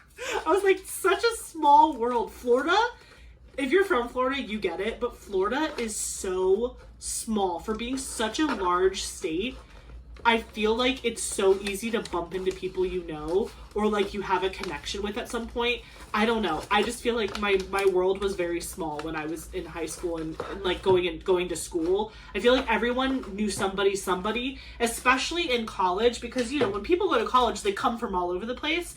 But like, you'll have a friend in college who like knows somebody that you knew because they went to high school at this place, and like then they, whatever. Anyway, I was like choking. I was like, well, we've only been kind of talking. And she was like, no, she didn't have anything bad to say about him. She's devastated. Like, she was devastated that like he broke up with her. And I was like, do you know why? Like, I was like trying to get all the tea. And she's like, I don't know, like, cause like she's friends with that girl, but like they're not like super close. So like I don't know that she got like all the details, but I was like, that's wild. So I don't even remember if I told Eric at the time. He knows now, obviously. Like, and it was funny because like later on, after we were officially like dating, we went to a party in college, and that girl was there, and she was under the influence at the time, but she was just very much like, I've got nothing but love for you and him, and that, like, she was cool. She, like, there was never a weird, awkward, like, animosity moment with that girl. Like, it was all fine the whole time, but it was just so funny. I, like, literally went home. She was like, yeah. She was like, no, yeah, like, he used to sit at my lunch table in high school, because he went to the same high school she did. Like, that was the thing, is I'm pretty sure they were dating, like, as seniors in high school, and then they both ended up going to the same college as me. And then, like, you know, whatever, time, space, whatever, they broke up. And it was just so funny. I was just like, oh, small world. But anyway, fun story. I forgot how I tangented to that. Let me think back to it. Because I was telling you about my friend coming. So my friend's name is Samantha, but I call her Sammy because what I call her. But anyways, so Sammy is married to a wonderful man named David, and they had a baby girl last August, and I wasn't able to make it over there when like right after she was born. So she had told me though, because she is a grandmother in Florida, and she was like, I'm gonna come visit my grandmother, and I'm dying to see you too. I've gone up to her, like, I've seen her house, and I've gone to Georgia to see her, but I have not, she has not come down and seen me yet, like, and my new house. Well, it's not new, but like to her, she'd never seen it before. So she was like, oh, I totally want to come see you. And I told her, I was like, well, unfortunately, whatever, the time that you're planning to come down to see your grandmother is when we're going to Miami for Eric's mom's birthday. And so we only got to spend one night together. And so she actually came down like Monday or Tuesday the week prior. But she went to her grandmother's house, but then she flew out of she decided to go home by flying out of the airport that's by my house. So her grandmother dropped her off Monday morning with me. So her and the baby, David, the husband, he had to stay home and he was working. So unfortunately I didn't get to see everybody, but I did get to see her and the baby. And that was the baby's first time being on a plane. And she was such a good girl, and she slept the whole flight, and she was a perfect little angel, according to her mama. But yeah, so she came Monday morning, and pretty much Monday we just like snuggled with the baby and hung out and talked like all day. And then Monday night my mom and my stepdad came over to have dinner with us because she's like another daughter to them. Like her and I have been best friends since middle school, so like they love her, they know her, like they know her family like for the most part. So like they came over for dinner, and Eric cooked a Cuban dinner. Oh my gosh, it was so good. He made lechon, which is like pork soaked in mojo.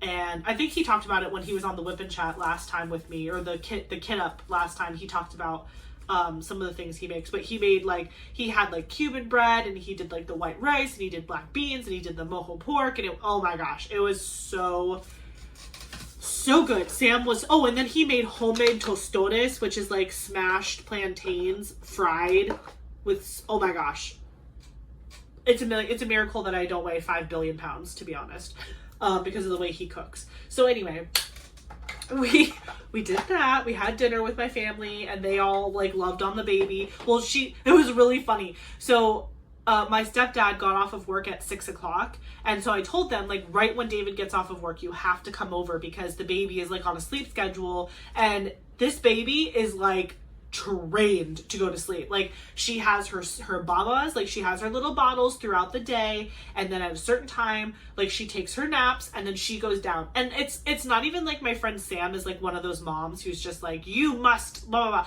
The baby just does it. Like, the baby is on a schedule, and the baby is like, you will keep my schedule. So it was like, normally the baby goes down around 6:30, 7 o'clock, and David got off of work at 6. So I was like, you guys better haul butt to get down here because this baby's gonna go to sleep. And they were like, no, we want to see the baby. I was like, well, then you better get in the car. So they like sped on 2 tires to my house to get there before she went to sleep.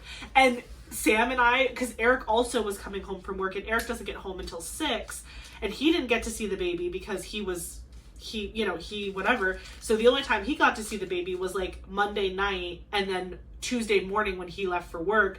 So I was like, everybody needs to just like converge on our point and like get here as fast as you can so you can see this baby, because I got to spend all day Monday with the baby and all day Tuesday before she had to go home. So like everybody is like screeching into the house. It was so funny. They both showed up at the same time. Eric and my mom and stepdad, everybody pulled into the driveway at the same time, and they like ran into the house, and like Sam and I were trying to keep the baby awake because it was like 6:30, 6:20 when everybody got there. So the baby was like getting, like when babies get a little cranky because they're tired and you can tell like they want to go down, whatever.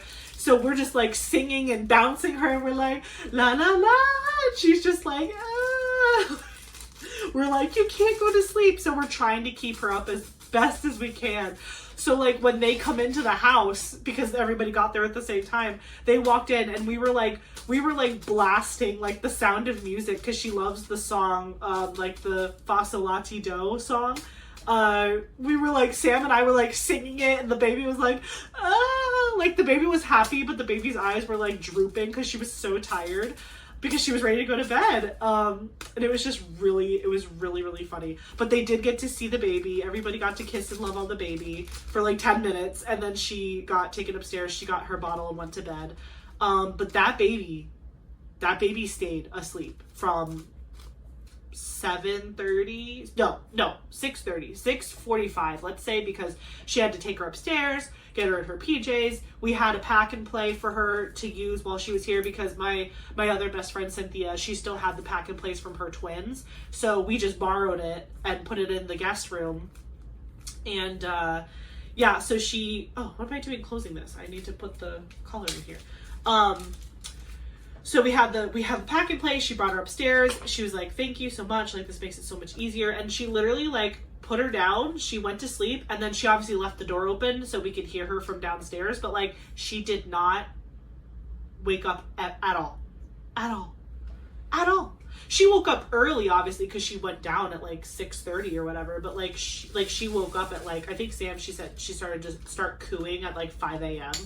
But like the fact that like everybody got a full night's sleep and there was like no chaos, it's like, when babies are in a new environment, they don't always go down like they do at home because it's harder for them to feel comfortable and whatever. But she went down, and it was nice because when Sam was over in like during the day before everybody came home from work, I have like a nice big grassy backyard with like a big oak tree that gives a lot of good shade. So we took the baby outside on like these big picnic blankets that I have, and we were outside for a couple hours, and she like had lunch outside, and she was like rolling around. She liked to touch the grass, and oh my gosh. Actually, here, I'm going to pause really quick, and I'm going to insert a couple photos and video of this baby. I got permission from Sam. Sammy gave me permission. I asked her before she left if I could share with you guys some pictures and footage of her. But here, I'm gonna give you guys a little glimpse of the beautiful baby girl. Hold on, here you go.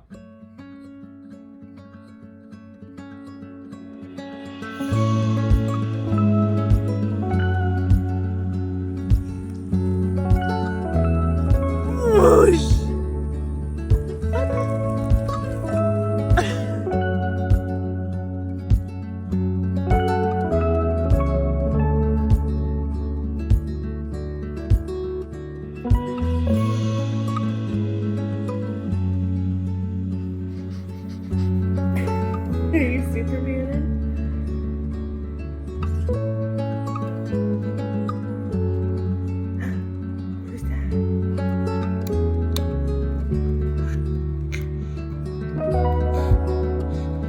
Who's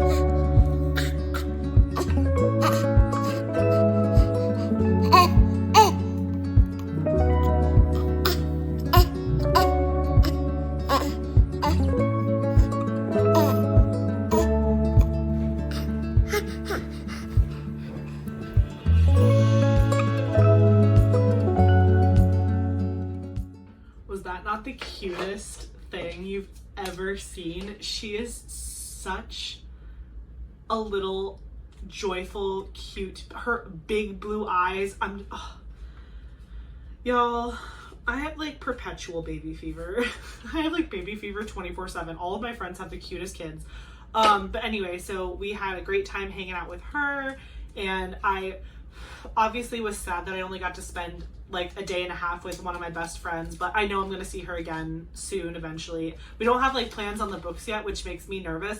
As long as I know when the next time I'm going to see my friends, I'm like, okay, I feel like okay, because I can just look forward to that. But when I don't have something like booked, like plane tickets or a plan, like for the longest time I knew she was coming last weekend, so I was like, oh, I feel good because every time I talk to her I know she's coming. But now we've gotten past that, and I'm like, I don't know when the next time I'm going to see her is. So, and we have a lot of travel plans happening in the fall, so I really would love to see her again this year, but I don't know if it's in the cards. So I'll just have to figure it out and play it by ear and just see if there's like maybe a long weekend or something where I can get away, or if I have some extra cash or whatever. I think what's really holding me back from just like booking a ticket right now is just because like we still have a couple things pending that are like kind of big expenses. So we are probably going to be getting a new roof this year. Also due to hurricane damage, you know, we need to, and our roof is just old. So in addition to just like wind damage from the hurricane, we also just need a new roof. So we're going to probably be doing our new roof this year. Also, I think the Alaskan cruise that we're going on for my mom's 60th birthday, I'm pretty sure the final payment for all that, for the flights and the actual cruise itself, is due in like June of this year. So I think once some of those bigger expenses we're past them, and then we like let our budget settle a little bit, and then we're like, okay, like where are we at? Because we already have other trips that are planned. Because like we haven't. So I have 2 weddings in the fall, the Alaskan cruise, and then possibly a trip with his dad's family. But that one's still unsure. We're unsure about it. For one of the weddings, I booked where we're staying, but I haven't booked flights. The other wedding, which is my cousin's wedding, I haven't booked flights, but I'm staying with my dad, so I don't have to worry about lodging. Oh wait, let me 4 or 7, 5, 8. Forgot to check. 7. Do we have this? 7, 5, 8. We have 7, 5, 4. We do have 7, 5, 8. Okay. I was gonna make a new card and then I realized I didn't check. It's a miracle that I don't mess up more often while I'm talking to you guys, because I definitely feel like I probably should mess up way more often than I do. Or maybe I am messing up and I'm just not paying attention. Anyway, so yeah, for my cousin's wedding in November, I'll be staying at my dad's house the whole time with Eric, but we do need to book our flights for that eventually. I don't know if Southwest already has flights available through the end of the year like that. I know a couple years back they started doing it where like the flights were being released like at little points at a time. I don't know if that was a COVID thing or if that was like a permanent thing, but we'll see how that goes. I also saw in an email, I think, that Southwest might be doing like a thing eventually where you can start picking your seats ahead of time, which is interesting. I don't know how I feel about that. I don't really care as long as the price doesn't go up, because I fly pretty much exclusively Southwest because it's such a good deal compared to some of the other airlines. So I'll be really sad if their prices jack up because they like let you pick your seat or whatever. But I feel like I saw that announcement a really long time ago and I haven't really seen that in action yet. And I've booked a couple tickets on Southwest since I saw that. So maybe they changed their mind. I don't know.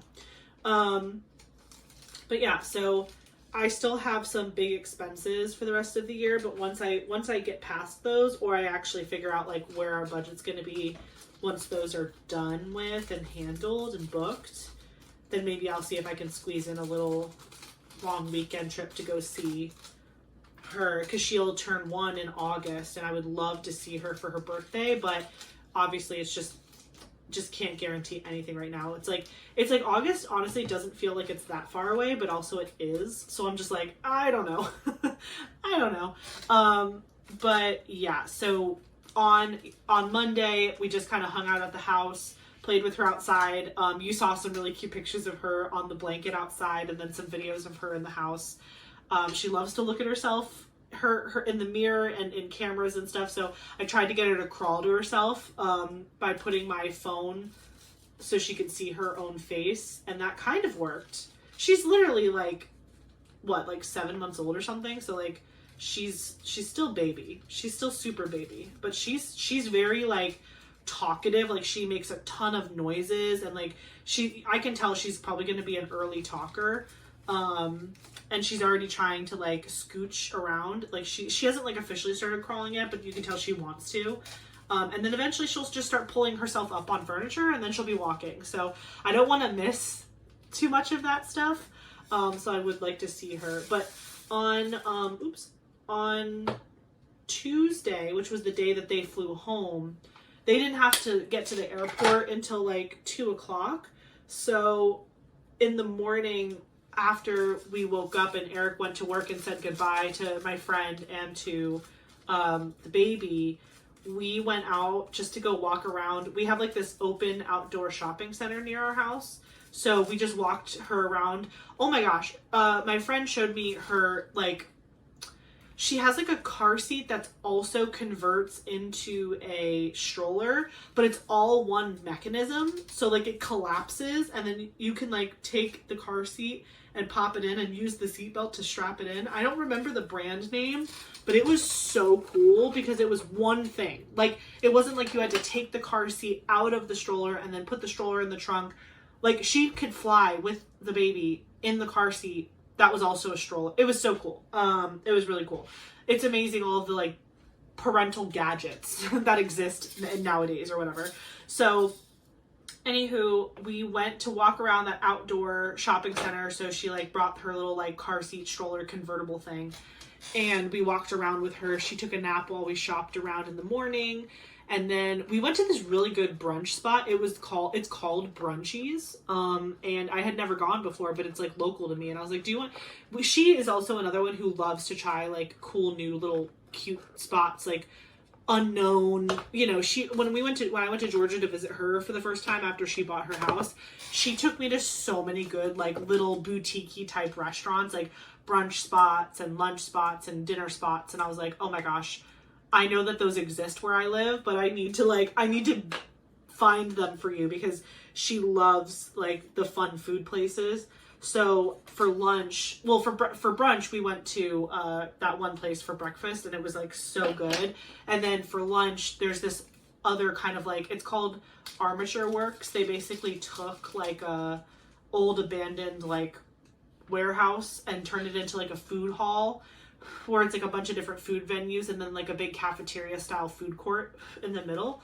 And they have outdoor space where you can look at the water, and like it's just really nice. So I took her there. We had the baby outside. We took some pictures with her in the AstroTurf, and it was just like a really good day. And then sadly I had to take them to the airport, and they went home. But obviously, like, you know, I was sad to see her go, but I was happy that she got to go back home, because she had been gone from her husband for like a week and a half.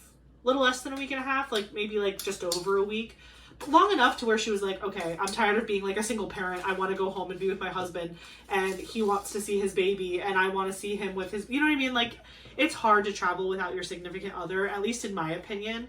Like, when I go to Seattle, if Eric can't come with me, I'm gonna be like low-key depressed. Like, I just don't like to be away from him for any sort of amount of time.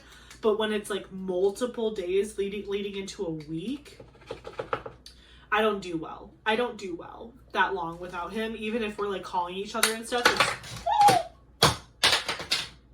I'll be right back. Let me grab that.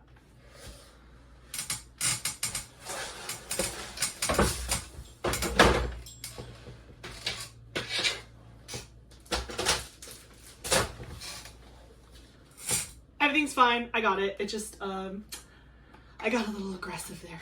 Anyway, so yeah, I don't like to be away from him, but I mean, obviously if it's for work and I have to, I gotta do what I gotta do, but like I get super sad. Luckily I have diamond painting now, so in my mind I was like, well, I'll just diamond paint and I won't even think about it. But now he might actually, oh, knock on wood, I don't want to jinx it, but he might be able to go. He might be able to go. His boss was like, well, you could just like, I'll ask if you can work remotely from Seattle. And he was like, wait, what? Like, he is such a hard worker. He does not ever think to ask for, he never thinks to ask for exceptions to be made for him. Like, oh, could I do this thing? Again, it's not like an everyday thing. It's like my wife's going to Seattle and I'd like to go with her, and I'd love to like still, I don't want to take my time off because he's saving it for all the trips that we have going on, but like he still wants to go. And so he never thought to ask if he could work remote while he was there, so that way while I'm in the conference, he's working at the hotel, and then when we both get off, we could like be in Seattle and have a good time. So he might get to go if his boss's boss approves him working remotely from another state, because like when they telework, they can see where they're working from. And so like if Eric just well, first of all, Eric can't just decide to telework. He has to get it approved. It's like situational remote work. And if they approved him to situationally remote work, and then they saw that he was like in another time zone or whatever, they'd be like, what the heck are you doing? So he's doing it the right way by asking first, but he didn't even think to really ask. He told his boss that I was going to be in Seattle for like a week doing like a work thing. And she was like, oh, well, you should go with her. And he was like, how? And then so they're going to try to work it out for him, which if he ends up going, I'm going to squeal like a pig. I'm going to be so happy, because the other coworker that's going with me, she told me last week that she's going to bring her boyfriend. And so like I'm a pretty social person. Like it's not the end of the world. Like I would be third wheeling it like at night when we go to dinner and stuff. And like they're probably going to want to do some stuff, just the two of them. So I don't want my coworker to feel like, oh, like she's by herself, we have to hang out with her, because I'm like, no, like if the two of you are in Seattle and like you're like it's your boyfriend, like I want you to enjoy Seattle with your boyfriend. Like I don't want you to feel like you have to, and I'm her boss, so it's like I don't want her to feel like she has to drag her boss around with her. And I've met her boyfriend. Her boyfriend is super nice. So it's like, it's not even like it would be the first time I'm meeting him. It's just one of those things where it's like, it's a work trip, like having a dinner or two, or going to maybe sightsee a little bit together after the conference is out isn't like the end of the world. But like, I don't want them to feel like they have to babysit me because I'm alone. Do you know what I mean? And even if Eric does come, I'm still bringing a diamond painting. So that's happening regardless. But if he is able to come with me, it's going to make me so freaking happy. So we shall see. We shall see. I will keep you all updated on what ends up being the case with that. But like, everybody cross your fingers and toes that he gets to come with me, because if he does, I will be so happy. So yeah, so Tuesday I dropped my friend off at the airport, and she's one of those people that has like the global entry, you know, like she like prepares for the airport. So she's normally comfortable with just like walking on the plane as it's like taking off, which I cannot. Like, I have to be at an airport like 2 hours in advance, sometimes even more than that. I have like extreme anxiety about like missing a flight. I've never missed a flight in my life. I did get a flight canceled on me once, and that was traumatic, but I've never actually like missed a flight or missed a connection. So that's that. But she's normally very like laissez-faire about it, but because I think she had the baby, she was like, no, like I want to get there 2 hours ahead. I was like, okay, I'm like 100%, I'm with you, I'll make sure that happens. But I didn't originally think that that's how she was going to be. So I thought she was actually going to be with me until like much later in the day. But because she did decide to leave a little earlier, I was able to film when I got home. So I dropped her off, I filmed on Tuesday, edited. Then I had off Wednesday because Wednesday was like my normal day off for my 410s. And I filmed more on Wednesday. So honestly, like, this is my first time filming since Wednesday of this past week. So it's been like 4 days, and like, it kind of felt weird. I was like, it's weird because I got everything edited and filmed so fast because I had the time off to do it. Honestly, it kind of made it worse because every time I do, I keep trying to close this before I put the new color in. But every time I have days off where I'm like working on YouTube stuff all day, it like kills me inside because I was like, man, I wish this could be my full-time job so bad because it's so much fun. And it would be even more fun if it was the only thing I had to care about, because right now I obviously have my like day job and I'm like caring about that all the time, and that's like how we pay for our lives, is like that money. So it's not like I could replace it. But like it's just made me really excited for the one day in the very far away future when I get to retire. I'm like, man, I hope I'm still doing YouTube because I'm going to be doing it all the time. I'm going to have so much fun because it's just like, it's so much more relaxing when you can just like wake up, maybe like film a video, do some editing, and then you have the rest of the day to do whatever you want. Those 3 days were really nice. It was really nice to just like be like, oh, I'm gonna film something, and then I'm gonna go do this, and I'm gonna whatever. But today's my first day back filming since Wednesday of this week, so I was like nervous I was gonna be a little bit rusty, but I feel like it's going fine. We're doing great. I'm almost done. I have, let's see, 1 2 3 4 5 6 7 8 9 10 11. I have 11 more of this tray, but then I have an entire other tray that's all of the smaller ones with the other colors in it. So I might not do every single one of these on camera, but I'm gonna keep going for a little bit longer. But I was just thinking about it. I was like, yeah, I'm probably not gonna get every single color kitted down on camera, but I don't think that really matters. I feel like you guys were probably mostly here for my thoughts on the canvas and just chatting with me and hanging out. So anyway, so yeah, she went home on Tuesday. I filmed Tuesday night. Wednesday I had off. I kept filming. And then, oh my gosh, Thursday. So Thursday was my first day going back to work. I was remote. I was working from home that day, but it was my first day working since the previous Thursday. So I had Friday, Saturday, Sunday, Monday, Tuesday, Wednesday, 6 days in a row of not working. I had like almost 300 emails on Thursday, and like, not in my office, like not in my college or my department, but there was another department where things kicked off. Let's just say that. Like, I came back to some emails about some things that were happening in other departments. That was like a big deal.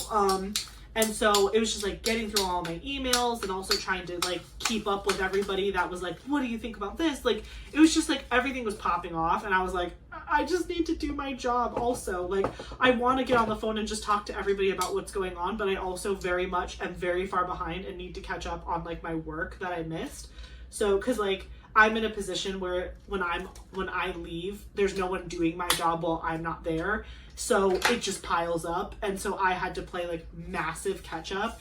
And I did catch up on my emails. So by the end of Friday, I am 100% back up to date with emails. That's honestly the biggest thing that stresses me out, because those are people asking you questions that need something. So I don't like to be behind on my emails, because I don't want anyone waiting for me on stuff. Do you know what I mean? Like, I don't ever want the ball in my court. I'm constantly, my whole MO in life as an employee is to put the ball in someone else's court.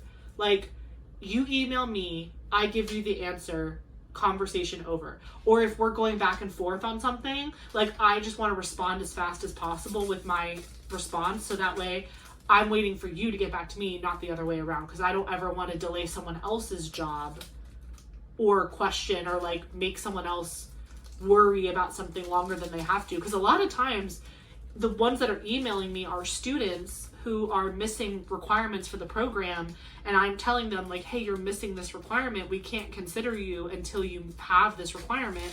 And if I don't tell them fast enough, they don't have as much time to fix it. And I don't want that. I don't want that to be my fault that they didn't have enough time. And it's not my fault. Like, they shouldn't have applied if they weren't eligible at the time that they were supposed to be. But I want to advocate for them, and I want them to have like the most chance possible to be eligible. Like, I just, it is what it is. So I try to work with the students when I can to try to get them to be eligible, even if they have missing items. Because a lot of times, like, the system is very convoluted, and I think sometimes like they don't even know what they're missing until they're missing it. So when I came back, it was just a ton of emails of like, hey, you're missing this, you need to send this transcript, you need to give me this, hey, you forgot to do this, like, you're missing this class. And so, oh, I forgot to send a transcript, or I need to send a new one, or they said they lost the it's just all of those types of conversations. But I caught up. So by the end of Friday, I was fully caught up, which made me feel really, really good going into this weekend, because I was like, I didn't want to go into this weekend having like anxiety about missing stuff. So that was taken care of. That was really good. So Thursday and Friday, my work day, I worked from home both days, but like I was playing massive catch up, and also just talking with all my coworkers about all the drama that was going on. Again, not in my office at all, but just like there were things were happening. And so we were just talking about it. And then, yeah, next week will be a normal work week for me. I think my day off next week is Wednesday. Yes, because I'm really excited. Thursday of this coming week. So again, you guys are actually watching this on Wednesday. So the day that you're watching this, I'm off of work, probably filming more things. But tomorrow for you, Thursday, I am very excited because I am going to be doing my on-campus interviews for the position that we're hiring for. So right now I'm kind of doing the job of myself and a position that we're hiring for, because that one person didn't work out at the beginning of the year, which if you've been watching my channel, you'll know that we hired somebody. They ended up putting in their 2 weeks notice, like 3 weeks after getting the job. It just wasn't a good fit. And so we have had this vacancy since like August of last year. And I've been kind of picking up that slack, and I'm not complaining, but I'm to the point now where like I really need that to be someone's job. Like me doing 2 jobs for that entire time, it's now come to the point where like things are falling behind, and it's only because I can't be in 2 places at once. Like as a manager, I'm in meetings all day. Like I'm in strategic planning meetings all day long. But then like the job that I'm covering right now is like application processing, and that takes a lot of time. It's not hard, it just takes a lot of time. And because I'm constantly in meetings and constantly talking to people on the phone and constantly emailing and answering questions, I don't have a lot of time. I have to block out like big chunks of time on my calendar to dedicate to processing applications. But then what'll happen is like people will see that on your calendar, it just says like processing applications, and they're like, oh, I'm just gonna throw a little quick 30-minute, oh, I just need to, and I'm like, leave me alone. I was like, I just need to do my job, which is really this other person's job, but we don't have another person yet. So it's been a little stressful. And again, it's my birthday month, and like I never take time off around my birthday because my birthday just happens to fall into our busy season at work. So like it's very, very rare that I do anything really exciting for my birthday. Which is, it's like, I'm not, like, it is what it is. Like, I'm not a kid anymore. I don't have like birthday parties or whatever. Like, I'm definitely gonna hang out with my friends because my birthday is on a Saturday this year, which is pretty awesome. So I am gonna hang out with my friends and do some stuff with my friends. I don't know what we're doing yet, but we're doing something, I'm sure. So I'll tell you about it once I figure it out. But I'll be like doing that on my birthday, but like we're not going anywhere on a trip or whatever. So it's fine. I get to go to Seattle in April, which that trip is like 2 weeks after my birthday. So that's kind of like a fun birthday trip that I'm paying for it, but I'm going to get reimbursed for it because it's a work trip. But that's kind of cool, I guess, like if you think about it. So, yeah, that is that. So I'm pretty stressed out, but I'm very excited because, like I said, for you guys, tomorrow is Thursday, and we are going to be doing interviews for, like, we're doing like the final round of interviews for the position, and I am dying to hire somebody. Like, obviously, I'm not just going to pick anybody. Like, if I don't like any of the candidates, I'm not going to just like pick someone to pick someone because I need it to work out. Like, I can't keep doing this whole, like, I don't like, what is it called? Like, turnover. Like, and I honestly don't have a lot of turnover in my office. The only reason the last person left is because they like got an incredible job opportunity in their field, like, that they went to school for. So it's not even like it was bad. It wasn't even like a surprise when they left. Like, I knew it was coming, and it was like a really happy, good thing. So that's how I would prefer someone to leave if they have to leave. I don't want anyone to leave on like bad terms or like unhappy with their time with us. And so I'm just like really wanting to pick someone who will plan to be here for the long run. I mean, obviously, like, life happens and things change. So like, I'm not going to hold anyone, you know, I'm not going to be upset with anyone who has like a life circumstance that makes them need to like change roles or move or whatever. But obviously, as an employer, I would really prefer to pick someone who wants to stay, so that way, like, we can build a rapport with that person, we can have a relationship with them, they can not only learn how to do the job, but start to like make it their own and like build improvements and all that stuff. So the first step is hiring them and picking the right person. And so I'm hoping that on Thursday we can pick somebody that will be enthusiastic and teachable, because that was my big thing. One of my friends asked me, like, you know, what are you looking for in the person that you're trying to hire? And I said, honestly, like, I can teach anyone how to do the work, right? Like, I can teach anyone how to do the job, but I need them to be coachable.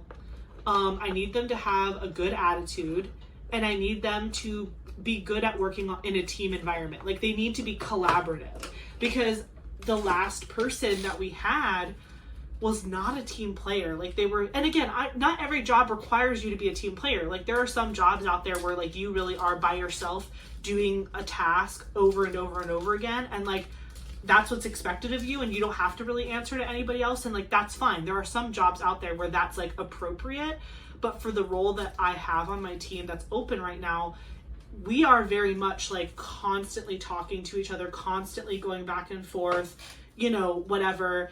And again, it's not in like a breathing down your neck like type of way where we're like watching you. Like, it's not like that. It's not a micromanaging situation. It's most of us are working remotely, and so we need to have open lines of communication with each other, so that way that continues to be a good flow. Do you know what I mean? Like, the reason why I think a lot of places don't like remote work is because they feel like it ruins communication, and it breaks down, it like creates barriers in communicating with teams.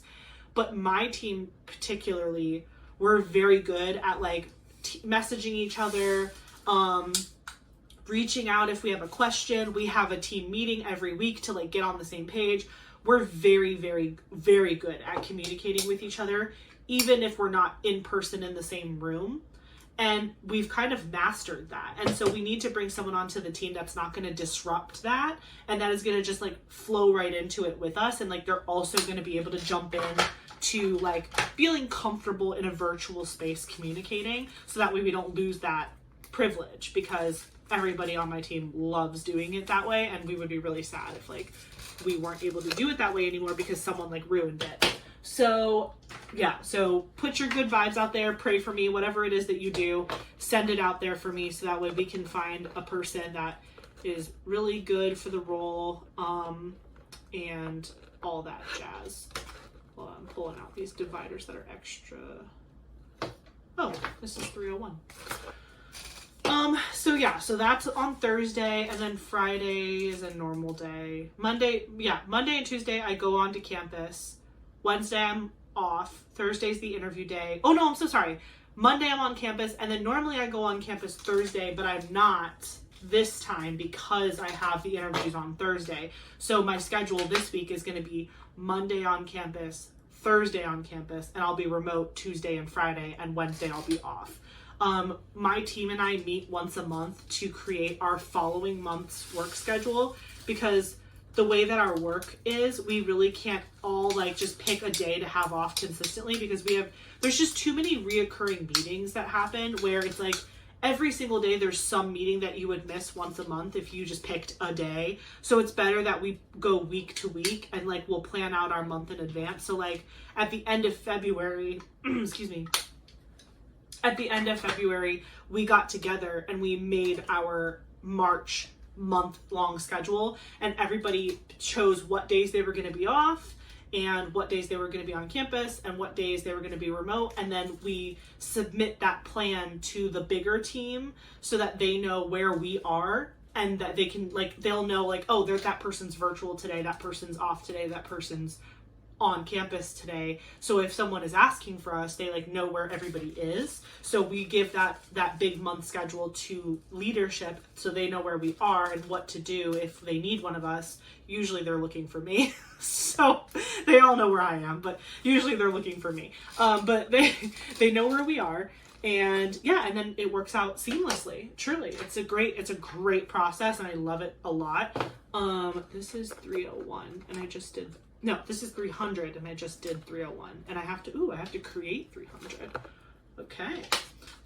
So yeah, work-wise, it's been extremely busy, and coming back from 6 days off was hard. It was hard. But again, I'm slowly but surely catching up. One of our big applications, actually two of our big applications closed. So that will kind of slow down, like the input will slow down so I can catch up. Because that would be the problem, is like I would have a day where I processed applications all day long, and I was like, wow, I did like 40 of them. And then like you refresh the thing and it's like, you've received 50 applications, and you're like, it's like I did nothing. It's like I did absolutely nothing, and it drives me insane. Me and the other girl who so the girl who's going to Seattle with me is the girl who's the opposite of the position we're hiring for. So basically they do the same job, but for different programs. And so I trained her 2-3 years ago, however long she's been with me.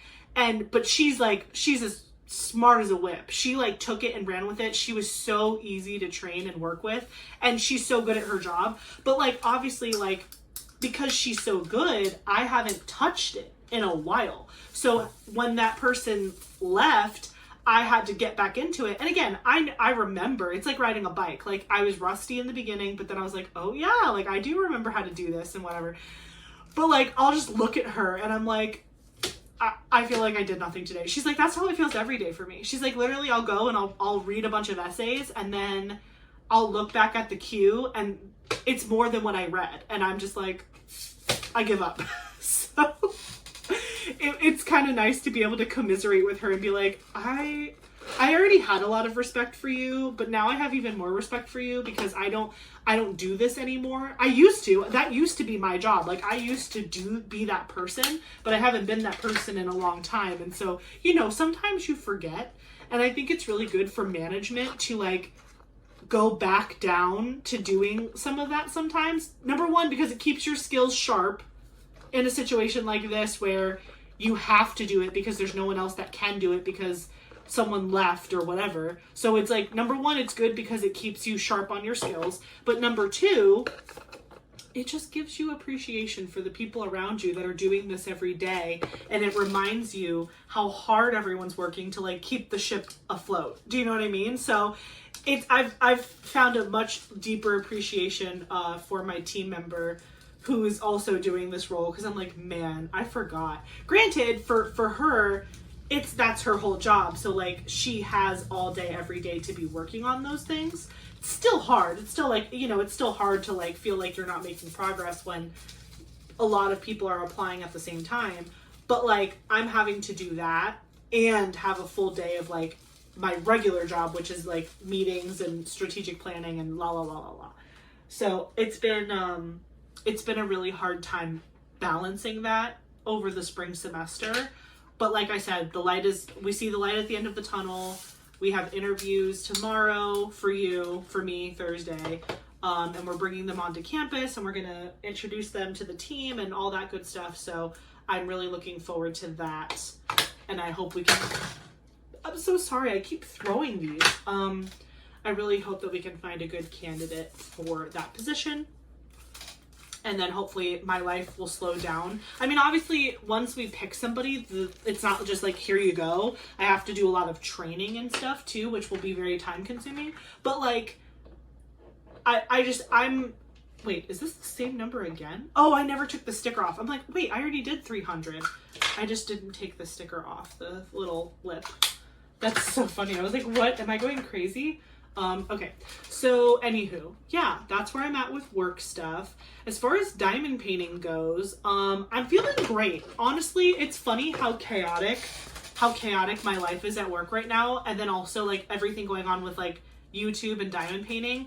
It's March, so we are in the month of my very first diamond painting event that I'm co-hosting, which is Mini DP Madness. I'm co-hosting the event with Michaela Renee, Courtney from Diamonds Are a Girl's Best Friend, and Kara, the principal painter. And it has been the principal diamond painter. Yeah, it's been an incredible time just hanging out with these girls and getting to know them even better and just doing this event. And it's incredible how much work does go into an event. And our event is like low key. Like there are other events that are even bigger and more involved. And I'm like, wow, I'm already feeling like pressure a little bit as a host to do a bunch of stuff for our event. I can't even imagine like other events where maybe like a person's doing it by themselves and they don't have co-hosts to kind of share the workload, or like if they do have a co-host but like it's just like a larger scale event. Like I'm thinking like, you know, like Drills and Chills, or like other events that are like, again, super large scale events that like lots and thousands of people are participating. Although I will say, I'm pretty sure when I was talking to the girls yesterday or earlier today, I think we had like 500 to 600 people submit a Canvas entry for week 1 prizes for Mini DP Madness. That is insane. That's insane that we have that many people participating for weekly prizes. And I'm sure there might be some people who aren't doing weekly prizes, but they are going to participate in the grand prize giveaway. So I am just completely floored by the support that this event has gotten. And I'm so thankful for everyone who's participating, but also for the girls, because they're making it so easy to be a host. Like everybody is doing their part. Everybody's helping. Everybody's working on stuff. Tonight, actually, what time is it right now? It's 3:43. Tonight, I have to get on a call with the girls because we're going to be pulling a winner for the week 1 giveaway stuff. So that's going to happen tonight. And then tomorrow, which is Monday, which again, for you guys, this is in the past, but on Monday, tomorrow night, we're going to go live on Kara's channel to announce the giveaway winner and to just like hang out and talk about the event and whatever. Because I switched, I made Rudy Baby, which is from Distracted by Diamonds. That used to be my weekend Saturday kit, so I would only work on that kit on Saturdays when I was like hanging out at my friend's house or whatever. But I've changed that to where now I'm gonna bring Rudy Baby into my main whip circulation so I can get it done a little faster. And I made my my mini canvases for my event my Saturday kits. So like on Saturdays, I'm going to work on my mini canvases for, did I do this wrong? Oh, no. Okay. Sorry. I got confused. I'm going to use Saturdays to work on my mini canvases, which right now I'm working on the 2 space editions from Pretty Little Gem. That's what I'm using to like do for the event. And I got so much done yesterday. Yesterday was Saturday for me. And I literally finished the first box. So I started with Space Edition, and then I'm going to do Space Edition 2 as my second set. It's March 9th, and I've finished 10 minis already. Incredible. And again, most of them were done yesterday. Like, I think I had done like 2 already, which, oh, you guys, I am such a doofus. I am literally the biggest doof that ever doofed. So in my announcement video, which I'll have that linked below if you're interested in joining, you can join this event at any time in the month of March because there's always weekly prizes. So as long as you finish 1 mini canvas in the month of March, you can enter for a weekly prize. There's no rule that like you have to enter both the weekly and the grand prize. If you finish 1 mini canvas and you just want to throw your hat in the ring for the mini, go for it. Like, you can absolutely do that. Or if you want to complete 6 canvases and then enter for the grand prize at the end of the month, you can do that too. You can do 1, both, whatever. But anyway, in my announcement video, I created my bracket, which is not required for the event. It's just like a fun extra. And I basically created a bracket to go with the March Madness theme, kind of like the basketball brackets that people make for March Madness for college basketball. I made a mini DP Madness bracket, and so basically you pick 16 mini canvases and you pit them against each other to determine which canvas is your favorite finish of this event, like this year or whatever. And I picked 8, because there were 10 canvases in Space Edition and 10 canvases in Space Edition 2, which is 20. So I had to eliminate 2 canvases from both sets to remove 4, so I had 16. And in my announcement video, I built my bracket and I chose which canvases I was eliminating from each one. When I kitted up, by the way, I just finished emptying my first one here, so I'm going to move on to the second one. But when I finished the, what am I saying? Oh, sorry. When I kitted up the Space Edition set in my Forever Young system, which I'm liking, by the way, I am actually enjoying that. If you don't like static, you might hate it. So just, if you're very anti-static, the little tray kit up system, it's very staticky. So just beware if static makes you want to like quit diamond painting, maybe don't get it, because the static is real, but I personally just don't care. Like, it doesn't bother me that much, but some people I know it drives them absolutely insane. So I'm just warning you now, if you hate static, don't do it. Z3866, oh, this is in the wrong spot. 383638. I don't think I have this color. 3, 8, 5. No, I do not. Okay. Sorry, I was just like, this is my first fairy dust one I'm doing, and I'm like, I don't think I have this one already. I only have 3 fairy dust colors so far kitted down in my squares, so we'll probably be adding a couple colors that I don't already have, which is good. Z3856. Okay. So, anyway, I kitted up Space Edition, which is the first set, and I was like, I'm going to do the first set and then I'm going to do the second edition set because the color sticker sheets are not the same. So I can't just like kit up both in one fell swoop and then do them all, because the symbols are different for the same color. So like 310 for Space Edition 1 is the letter A, and then 310 in Space Edition 2 is the letter B. You know what I mean? So I didn't want to confuse myself. So I was like, let me just do one whole set and then I'll do the second whole, like I'll just do one and then the other. Well, I forgot to remove the reject canvases out of the box. So I just started doing them in order because I was like, well, I'll just complete them like 1 through like whatever. And I didn't eliminate those. So I actually did end up doing, I ended up actually completing the 2 canvases that I removed from my bracket. So it seemed, because I'm a completionist and I just can't help myself, I am going to do all 20 canvases from the 2 sets, but I'm going to make like a constellation. I said constellation. Actually, I should call it that because it's space. Okay, so I'm making a constellation bracket, which is really a consolation bracket. It's like a loser's bracket, basically. I didn't want to call it that because that's like mean. But I'm making a constellation bracket for the 4 canvases that I eliminated. I'm going to let them go head to head for like who won the lower bracket. I think that's what it's officially called in basketball. I think it's called like an upper bracket and a lower bracket. But yeah, I'm making a lower bracket for my 4 canvases that originally got eliminated because I already finished 2 of them and I have to finish the other 2 now. So I finished all 10 of the canvases from Space Edition 1.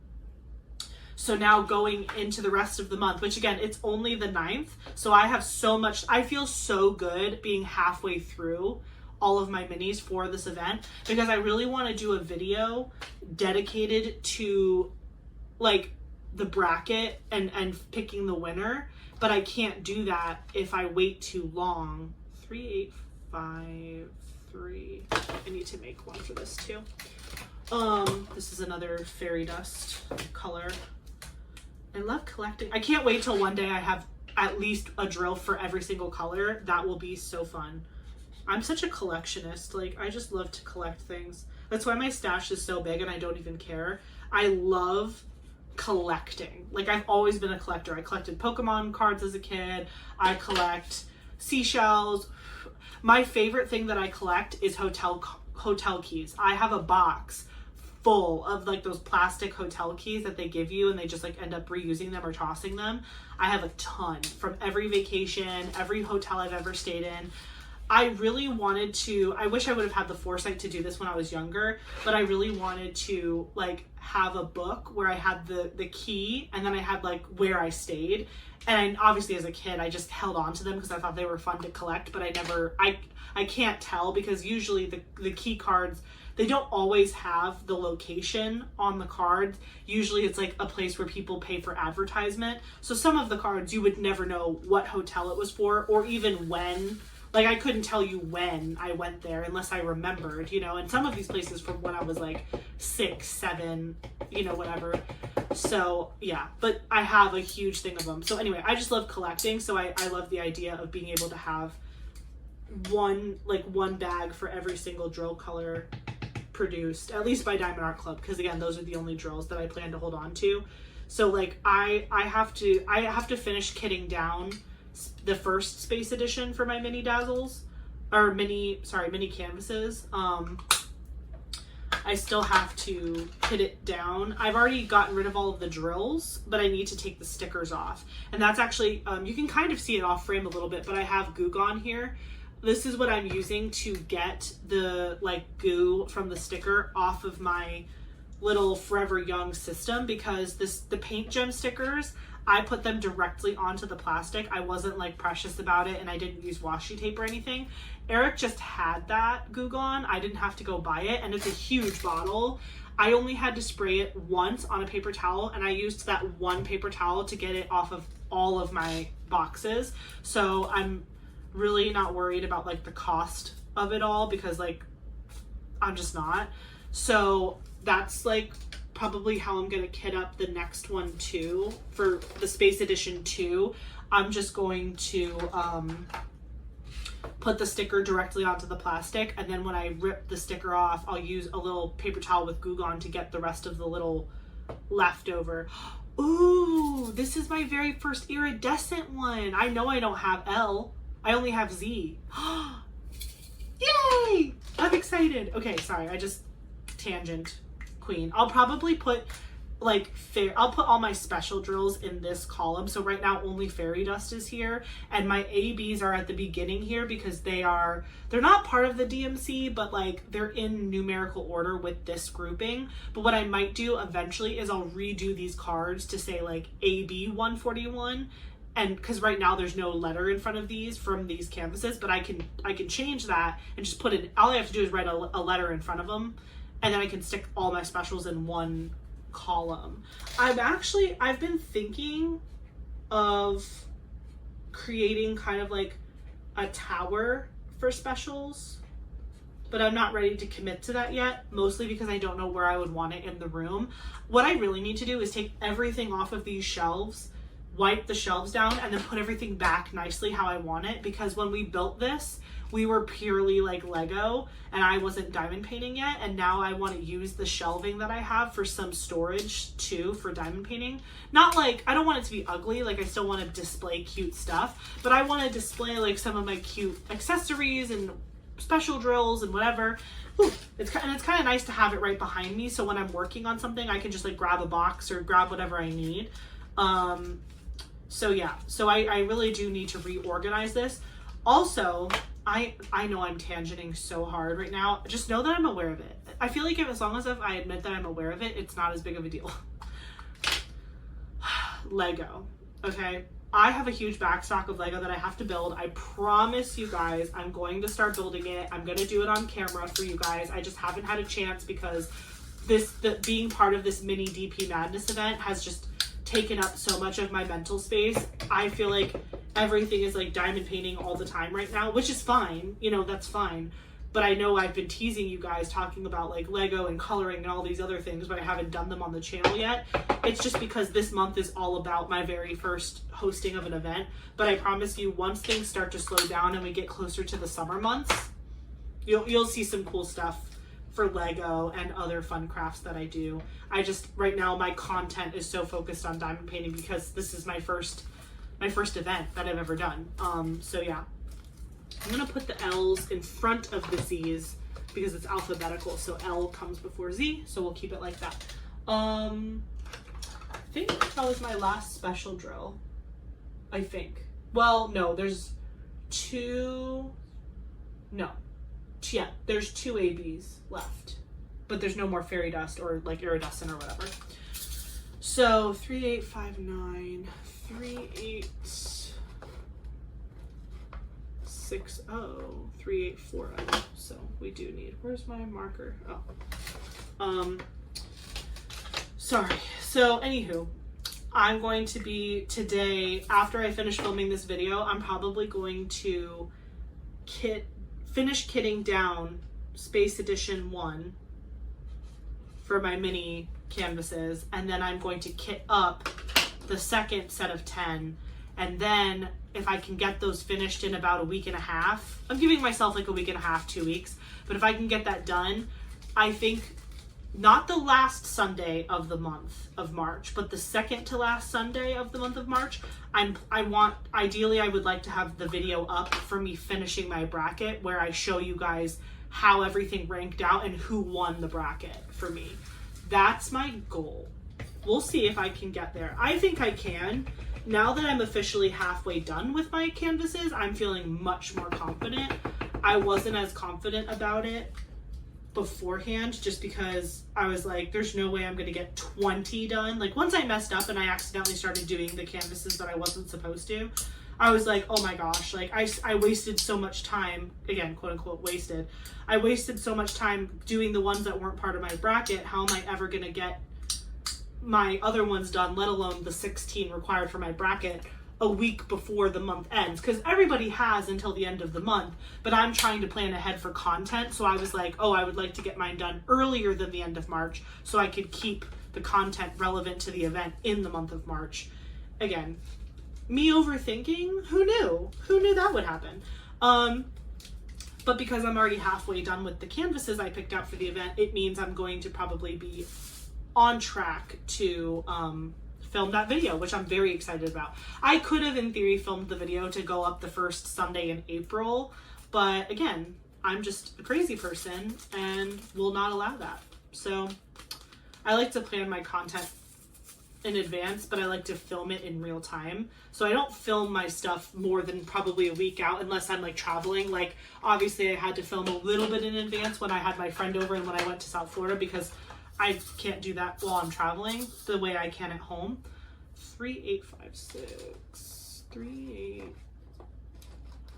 5, 6. Gotta make that one too. But yeah, so what was I saying?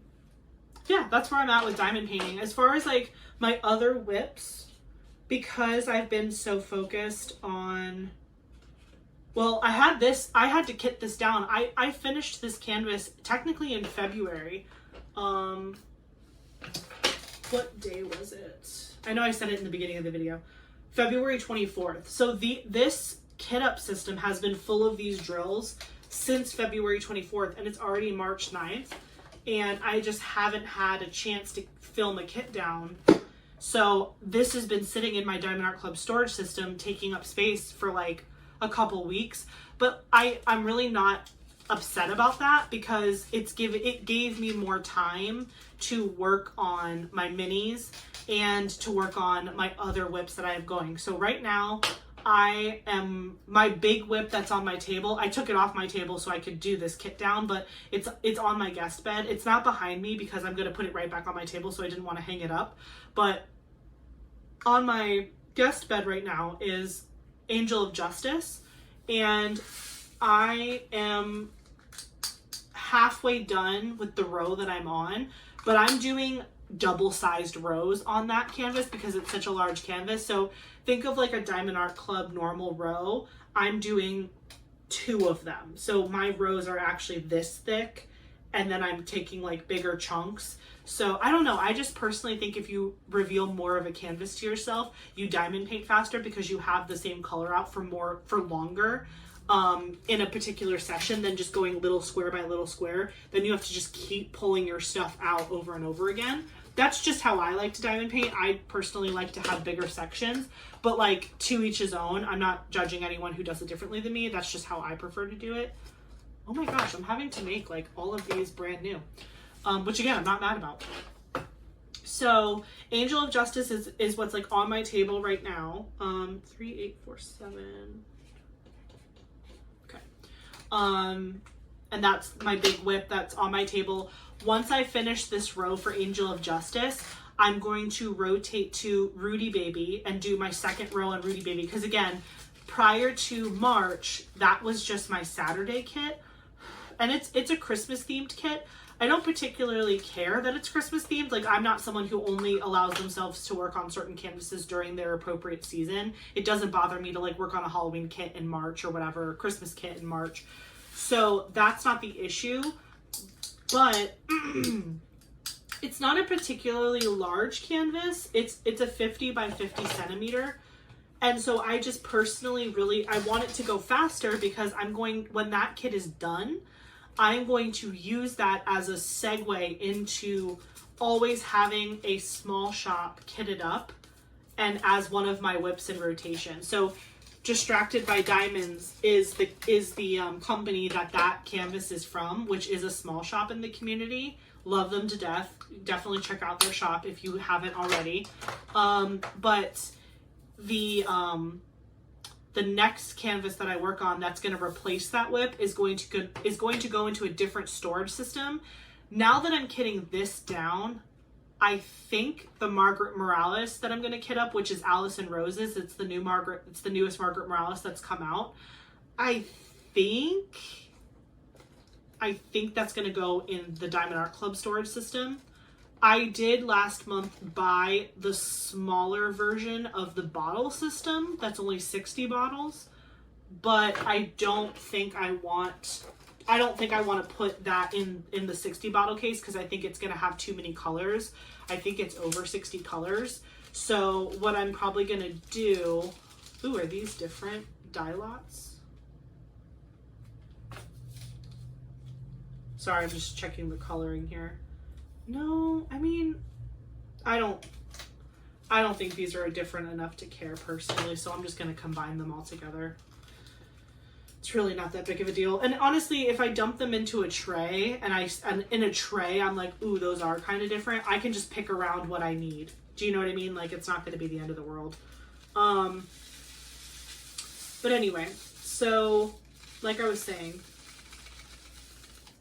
Margaret Morales, Alice in Roses is probably going to go into this system here, the Diamond Art Club storage system. And then once I finish Rudy Baby, because it was a travel weekend kit, was in my half-sized Elizabeth Ward storage from AliExpress. But I put it in there at the time because I wanted to try it, but I probably shouldn't have, because even though it was only 45 colors, there's one little color that doesn't fit in the half-size container, which is kind of bothersome to me. So it's just like floating around, and I don't want to lose it. And I know I probably could have just put it in a bigger thing, but I just chose not to. So once I finish Rudy Baby, I'm probably going to kit up my next small shop canvas in my 60 bottle case, if it'll fit.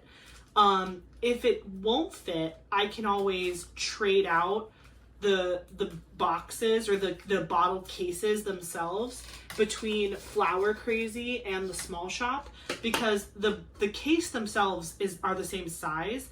It's just that there's two levels to the there's two levels to the 120 bottle case, but it's two levels of 160, so it's the same base size. So for example, if I kit up a small shop canvas, hold on, 3830, let me just find this before I lose my mind. 3830. Yep. Okay. It's just that, oh my gosh, I was like, what happened there? I put it away before I added this color. I was like, y'all, I'm losing my mind.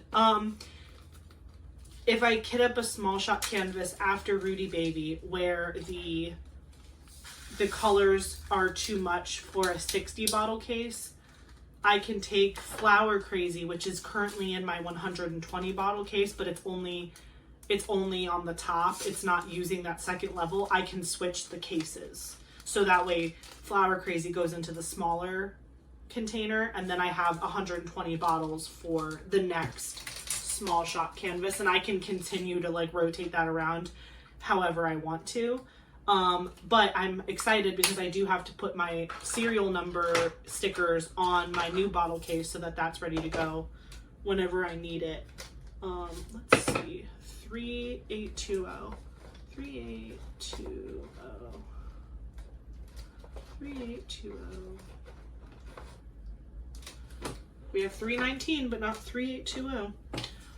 Yeah, we have so much more of this to go, but I'm probably gonna wrap it up soon just because like this has already been going for a while, and I'm sure you guys have to break this up to view it anyway. I know it's so funny. My comments are so divided on these videos. Some of you guys are like, this is perfect. 3 hours is amazing. Like, never stop. And then other people are like, if you could make shorter videos, that would be really great. I'm just like, I don't know what to do. I mean, I think I'm already doing exactly what I want to do. And again, I don't make these videos 3 hours on purpose. It's not like I'm like, you have to go for 3 hours or else, you know, Ashley. I don't do that. It's just, A, I don't know how to shut up. B, I just have so much to catch up with you guys because my other videos that I post throughout the week are very subject matter focused. It's not us catching up. It's more like, I'm going to tell you about this, or we're going to talk about this subject, or I'm going to show you these canvases. Like, it's a very focused conversation. So those videos tend to be closer to an hour because we're talking about a very specific thing. But in these videos, we're just like two good friends hanging out. You know what I'm saying? Like, we're just vibing together. We're diamond painting together. We're crafting together. This is how I would talk to you if you were sitting right next to me doing something while I'm doing this. Like, this is what Eric and I do. If he's not like zoned in to a video game, if he and I are just like chatting, this is what we do. We just hang out and talk and do two different things. So that's why these videos are so long, is because this is really the one time a week that I get to like catch up with you guys. So if you aren't super into the long form content, I'm sorry. There are other videos that I have that are much shorter for you to enjoy. And then also I've seen some people say, you know, I don't necessarily have time to watch the entire video in one sitting, but I'll watch it over a couple days, which is nice too, because I don't upload every single day. I only have the bandwidth to upload 3 times a week, and sometimes even that feels challenging when weeks are particularly difficult. So it is kind of nice to know that some of you guys who don't have the time to just sit down and watch one of these long videos like all in one shot, you can kind of get some piece of my content every day. Like you can stretch it out so that way it feels like I'm uploading every day, even though I'm not. 3, 8, 1, 6. Yeah, I'm gonna have to, maybe I should, I don't know if I should, I mean, there's no liquid in here, it's just a Sharpie, but maybe I should store them this way so it goes towards the tip more. I don't know. But anywho, I appreciate all of you who watch, whether you watch in little stints or if you watch it all in one big thing. Again, normally my other videos aren't as long. Sometimes if I do a very large unboxing video, sometimes those can get kind of long, but for the most part, this is my one big video a week. Although a lot of you guys gave me really positive feedback on my the video I did where I was just diamond painting, my quiet time diamond painting video. So I will definitely do more of those if you guys like them. I'm not going to do like a million of them every month because obviously like I like talking to you guys too. But I don't know, maybe we could do like once a month or once every other month. I'll make one and I'll work on a different project so you can see the progress on, you know, a different whip. Because I just know that that is some people's style. Some people just like the videos where you're looking straight down on a canvas while someone's working on it and it's like really relaxing. So I'll definitely incorporate more of those into the channel if you like it. 3, 8, 1, 2, 3, 8, 1, 2, 3, 8, 1, 6, 3, 8. Yep, I need to make this one.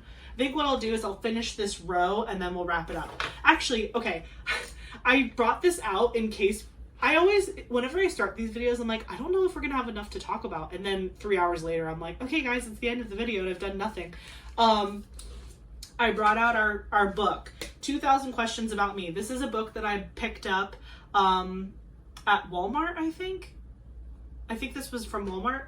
And it was just like a couple bucks, but I picked it up because I thought it would be fun for us to do in like kitten chats, post-review kit downs, whip-in chats. Like it's just like a fun question that we can all answer together. It's about, it says it's questions about me, but obviously I'm going to answer it on camera, but I would love to hear y'all's answers about it too. So this is what we'll do. We'll answer one of these questions and that's how we'll end out the video today. So I have my highlighter. We have to pick a number 1 through 2,000. I need to create a note card of some sort that tracks the numbers I've already done because there's definitely a number in here. I've done one already, but for now I'm just going to do it. 400, and I just picked it because it was the number I saw on the Iridescent card, 445. So we're going to do number 445. Let me get my highlighter. Did I already do this color? No, not yet. Let me just stick that in there so I can grab my highlighter. 445. What has been your greatest sacrifice? Holy cow. The last one was a deep question too. Hold on. What has been my greatest sacrifice? That's a great question. Yeah, I need to make a thing for this one. 3, 8, 1, 2.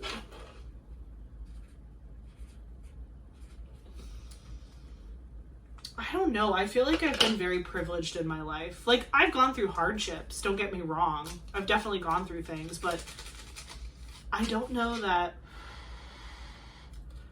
I've ever felt like I've had to give something up in a major way. I'm trying to think of what that could be. Okay. I took some time to think about it. I think my greatest sacrifice that I can speak to is time. The greatest thing I've ever had to sacrifice is time, and I'll explain it. I guess I can point to that in multiple areas of my life of where I've had to sacrifice time or whatever, my time or my sleep, comfort, whatever, for something else. But it's not like I was sacrificing it for another person necessarily. I was sacrificing it to do something else that I wanted to do, but it was like still hard on me. So like, for example, back in COVID time, sorry, 3810. Back during COVID in 2020, I decided, because I feel like everyone turned to the crafting world to escape. what was going on at the time. And a lot of people found diamond painting. I did not find diamond painting, but I did kind of decide that I wanted to try opening up my own Etsy shop, because I've always wanted to be kind of an entrepreneur. I've always had that like entrepreneurial spirit. And excuse me. So during COVID, I taught myself how to sew. I was sewing masks for people with just like fabric and whatever, just so that people could have something to cover their face going out in public. I know it wasn't like the most medically accurate device, but it was better than nothing in my opinion. And I was getting the fabric for free or through donations, and I was just making thousands and thousands of masks for people. And then because I had taught myself how to sew, I wanted to learn how to make blankets. And so one of my best friends, Cynthia, she has twins, but they were born premature. And so she was having a really hard time deciding if she was going to get rid of all of their baby onesies that were the preemie onesies, because like obviously it was very sentimental for her, and she just was having a really hard time like donating them or letting them go, because it was just hard. And I told her, I was like, listen, like I don't want to promise you anything here, but like I've been learning how to sew, and I would love to make you basically a t-shirt quilt with your baby's onesies. Why I thought I had the cojones to tackle that sort of project as a novice sewer, I have no idea. I was like, I know how to sew in a straight line. How hard could it be? It was hard. It was hard, but I figured it out. I taught myself how to create and sew together a t-shirt blanket, and I did it on a very tiny, tiny scale because it was preemie onesies. Granted, it was a great project to start with because it was a very small, it was a crib size blanket that I made, and I made two of them. I made one for each twin with their own set of onesies. It was so hard, but it was so rewarding, and she still has those blankets to this day. The twins slept with them when they were babies. I don't know if they still sleep with them now, but they have them. Those are their baby blankets. And it's all of their preemie onesies from when they were like under a year old, and they were like super, super tiny, and they had just come home from the hospital before their original due date. So yeah, it was like a really fun project, but it got me even more into making like t-shirt blankets and stuff. So after I made those successfully, I decided to like open an Etsy shop, and I was like, I'm gonna make t-shirt blankets for people. So basically the way it worked is like people would send me their t-shirts just in a box. They would pay for the shipping to send it to me, but then I would pay for the shipping to send them the blanket back. So it was kind of like it was a wash. Like they paid for shipping one direction, I paid for it the other direction, so it kind of worked out. But essentially they would give me their t-shirts. I would determine the size of the blanket based on the number of t-shirts they gave me, and I would give them an estimate. I'm like, if you give me this many t-shirts, I can make the blanket this size. If you give me this many t-shirts, I can make it this size. And so I wasn't prepared for the amount of business that I was going to receive. And again, I was still working full time. Like just because COVID happened, I didn't get like furloughed or laid off or anything like that. We were just told to work from home, and we were given like laptops by the university, but I still had my full-time 8 to 5 job. And I started this like t-shirt quilt business on Etsy. Actually, it's funny, if you guys want to check out any of the quilts that I did, my Etsy still exists. So if you search Messy Girl Crafts on Etsy as a shop, you'll find me there. And that was like, again, I started that in like long time ago. So I started out selling like t-shirt blankets and quilts and stuff, but I also attempted to sell like Bath and Body products. I made my own soaps, I made my own sugar scrubs, all that stuff. So it was kind of like a weird hodgepodge of crafts that I sold, but the thing that was the most popular was definitely the t-shirt blankets. And so yeah, people would send me a huge box of all their shirts washed. You know, I would ask them to wash them. They'd send them. Then I would process all of their t-shirts. So I would iron them all. I would back them with this special backing that made it like more secure for sewing. Because if you're working with like jersey knit or any sort of like soft knit, it's very hard to kind of push it through a sewing machine. So I would use this like featherweight backing on every single shirt. So I would iron the shirt, cut out the logo that they wanted me to include from the shirt, whether it was like a pocket square, a big logo on the front, a big logo on the back, a tiny little sleeve piece. Like, I would save as much of it as I could, and I would back it with this like backing thing. And then I would do every single t-shirt like that. So I would cut up all the t-shirts, I would back all the t-shirts, I would iron all the t-shirts, and then I would design the blanket, which was my favorite part. So I have all these logos. I would cut them in like even inches down to size to the logo. But I never, my t-shirt blankets were like patchwork. They were like patchwork quilty. They weren't just like 12 by 12, 12 by, like I didn't, because then you cut off pieces of the logo. Mine were not uniform. Mine were very like flowy and patchworky, but I still worked in rows. So like, let's say I knew the blanket was going to be, I don't know, like 50 inches wide. I would build rows based on the columns and squares that I had, and then I would use extra pieces of their t-shirts to fill in pockets where I needed extra yardage or inches. So let's say I made a row and it was like 46 inches.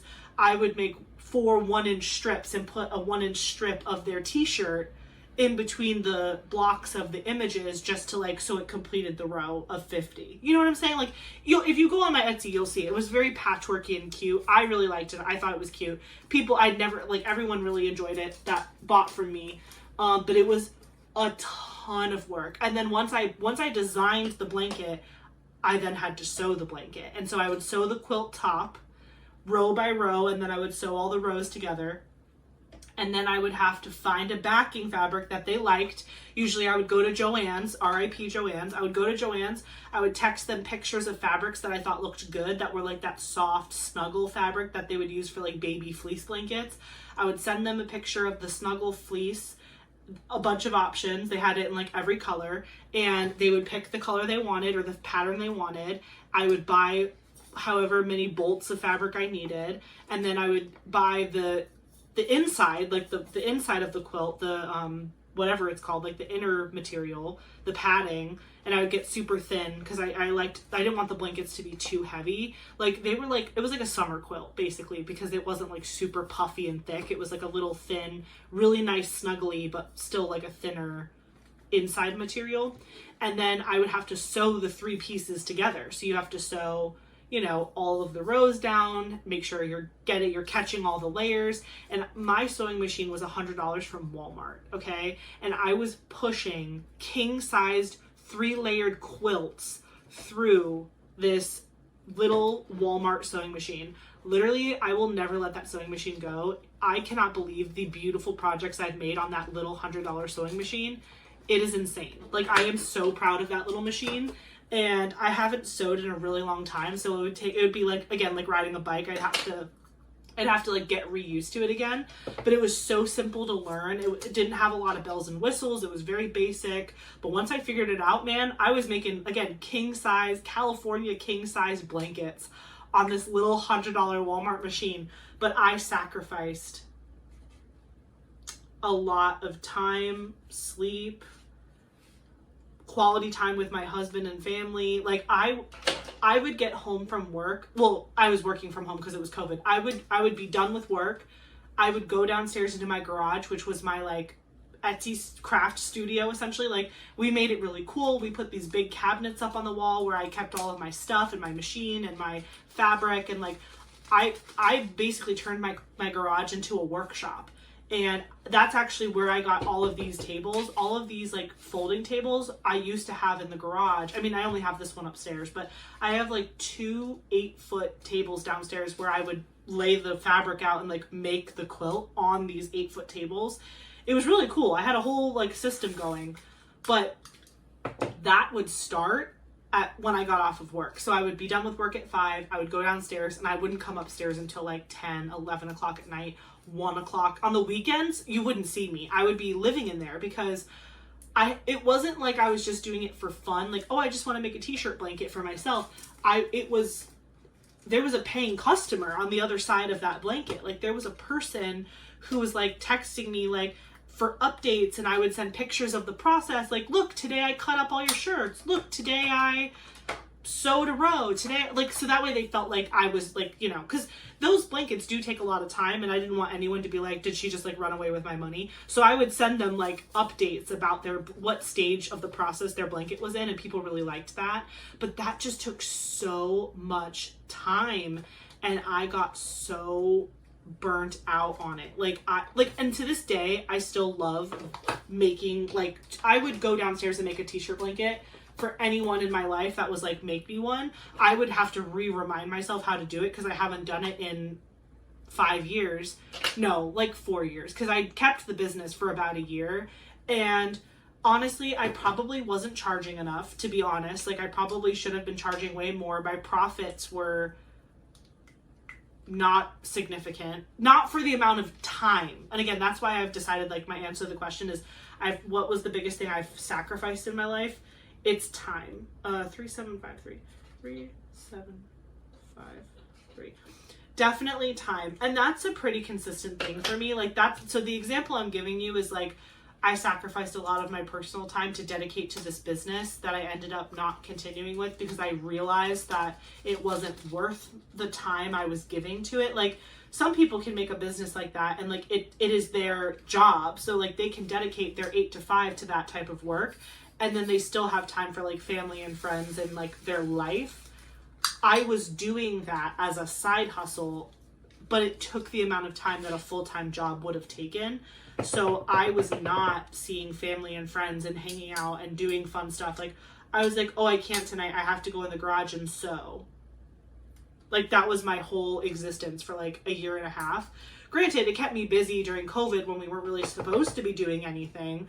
But the reason I stopped was, once COVID became less aggressive and people were getting vaccinated and we were told that we had to come back to work, and I was going into the office, and like, people wanted to start doing stuff again, I really felt that I was overextending myself. And so I finished the last quilt that I had promised I would make to somebody, and then I just kind of hung up my sewing gear for a while, and I haven't been back to it since. And honestly, diamond painting has been the thing that's really gotten me excited about doing something since then. But what I love about this craft is it's not something that I have to go squirrel away and hide in a hole to do it. Like, sewing, you can't just like bring that to a friend's house. I mean, you could, but like, it's not as casual as like, oh, we're gonna sit around and watch garbage TV all day, I'm gonna bring a diamond painting. And it's like, here's my little bag and here's my little kit up stuff, and I'm just gonna take a little space on your table, and we're gonna chill together, we're gonna talk, we're gonna catch up, we're gonna have coffee, we're gonna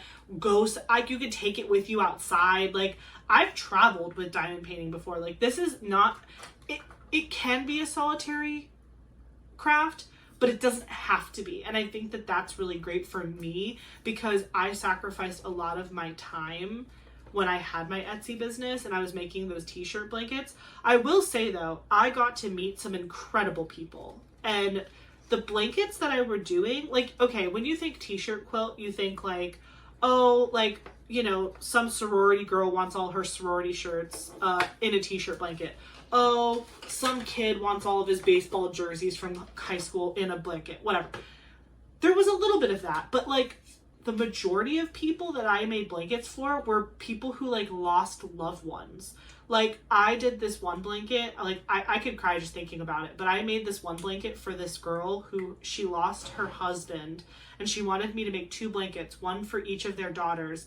Her husband was a firefighter, but he died tragically because they were installing, I think, an outside kitchen, like, you know, like an outdoor kitchen in someone's house, and there was like a propane thing underground that was like for the grill that was like part of the outdoor kitchen. And I don't know if there was a leak or something happened, but he was over the whole of it, and it exploded, and he died. And it wasn't an instant death. It was so awful. And so I just like, but like, she tells me this whole story, and like, she's like, I want the girls to have, oh, this Sharpie is so bad. She's like, I want the girls to have like a piece of their daddy. Like, I want you to turn, I literally deconstructed a fire coat, like it's a jacket, but you know, like the one that they actually take into the fire. When she sent it to me, she gave it to me in like a black plastic bag because it was still like sooty. You know what I mean? He wasn't like wearing that at the time. Like, I'm not trying to be like creepy or anything, but like it was his like work one, and it had his like last name on the back of the patch, and it had like all these fire patches on it. And let me tell you, it is very hard to cut into fire retardant material. That was very challenging, but I figured it out. And so like I basically deconstructed this guy's like fire suit, and I turned it into a blanket amongst other like regular t-shirts, like fire t-shirts. I was super happy because it was the first time that I made a heart patch. So I took part of his fire suit and I cut the fabric into a heart for both girls. And then I sewed that onto like a regular piece, and then I made it as part of the thing. So there was like a heart in there. It was a labor of love, but literally that was my whole life. Like, it took over my entire evenings. I wouldn't come upstairs to go to bed until it was like super past everyone's bedtime. And like, it was rough, but I really enjoyed it, but it sucked my soul away because I didn't get to do anything but that. And once I turned it into a business, it felt like a pressure that I wasn't wanting to have. So the Etsy shop still exists, but there's nothing listed in there. Like, I'm not being charged for listing fees or anything right now. It's just, and I don't want to get rid of it either because it has my Messy Girl Crafts title, and who knows, maybe in the future who knows. I did think it could be cool because again, I'm saving all these spare drills. Oh wait, I told you I would stop when I got to the next row. I do think it could be cool if I ever made like a special project that was something people could display, like a cute thing, like a cute home decor item. If I could figure out something cute to do like that, maybe I could sell them one-off in my Etsy shop because I already have it set up and I already know how to do like shipping and all of that stuff. So I was like, oh, like if I made like a cute little thing and someone wanted to buy it, like I could just sell, it's like a one of one, and I just sell it and it's gone. It's not like I'm being forced to produce like multiple things. It's like, hey, I made this thing. If you want it, it's on my Etsy shop. Go buy it. And there you go. It's not like I'm not trying, it's like I could make a profit, but it wouldn't be like, I'm not making it like a business where it's going to replace a job or anything like that. Anyway, we've been going for quite a while. I definitely want to hear your answer in the comments. Again, the question was number 445, which was, I think it was like, what has been your greatest sacrifice? And again, that one's kind of hard for me to answer because I'm not a mom. I'm not a parent. I'm only 32 years old. I'm about to be 33. I personally think a lot of people have sacrificed things for me, and I'm forever and eternally grateful for that. But I don't think I've seen I don't think that there's anything in my life that's happened that's been so, I don't know. You guys know what I'm saying. But if you feel like you've sacrificed something very great in your life, I'd love to hear your story. Only if you're comfortable sharing. Again, you don't have to answer the question if you don't feel comfortable. But if you want to play along with me, feel free to answer the question in the comments below. I had a great time kidding down with you today. We did get really far. I have like 4 more rows to go, and then I'm going to put this away. But thank you so much again for joining me for this post-review kit down of Cozy Cabin. Again, take a look in its glory. I had such a fun time with this canvas. It was beautiful. The colors were amazing. 89 colors this canvas had, and I feel like you can definitely see that represented here behind me. Thank you so much, and don't forget to like, comment, and subscribe, and I will see you in the next one. Bye, guys.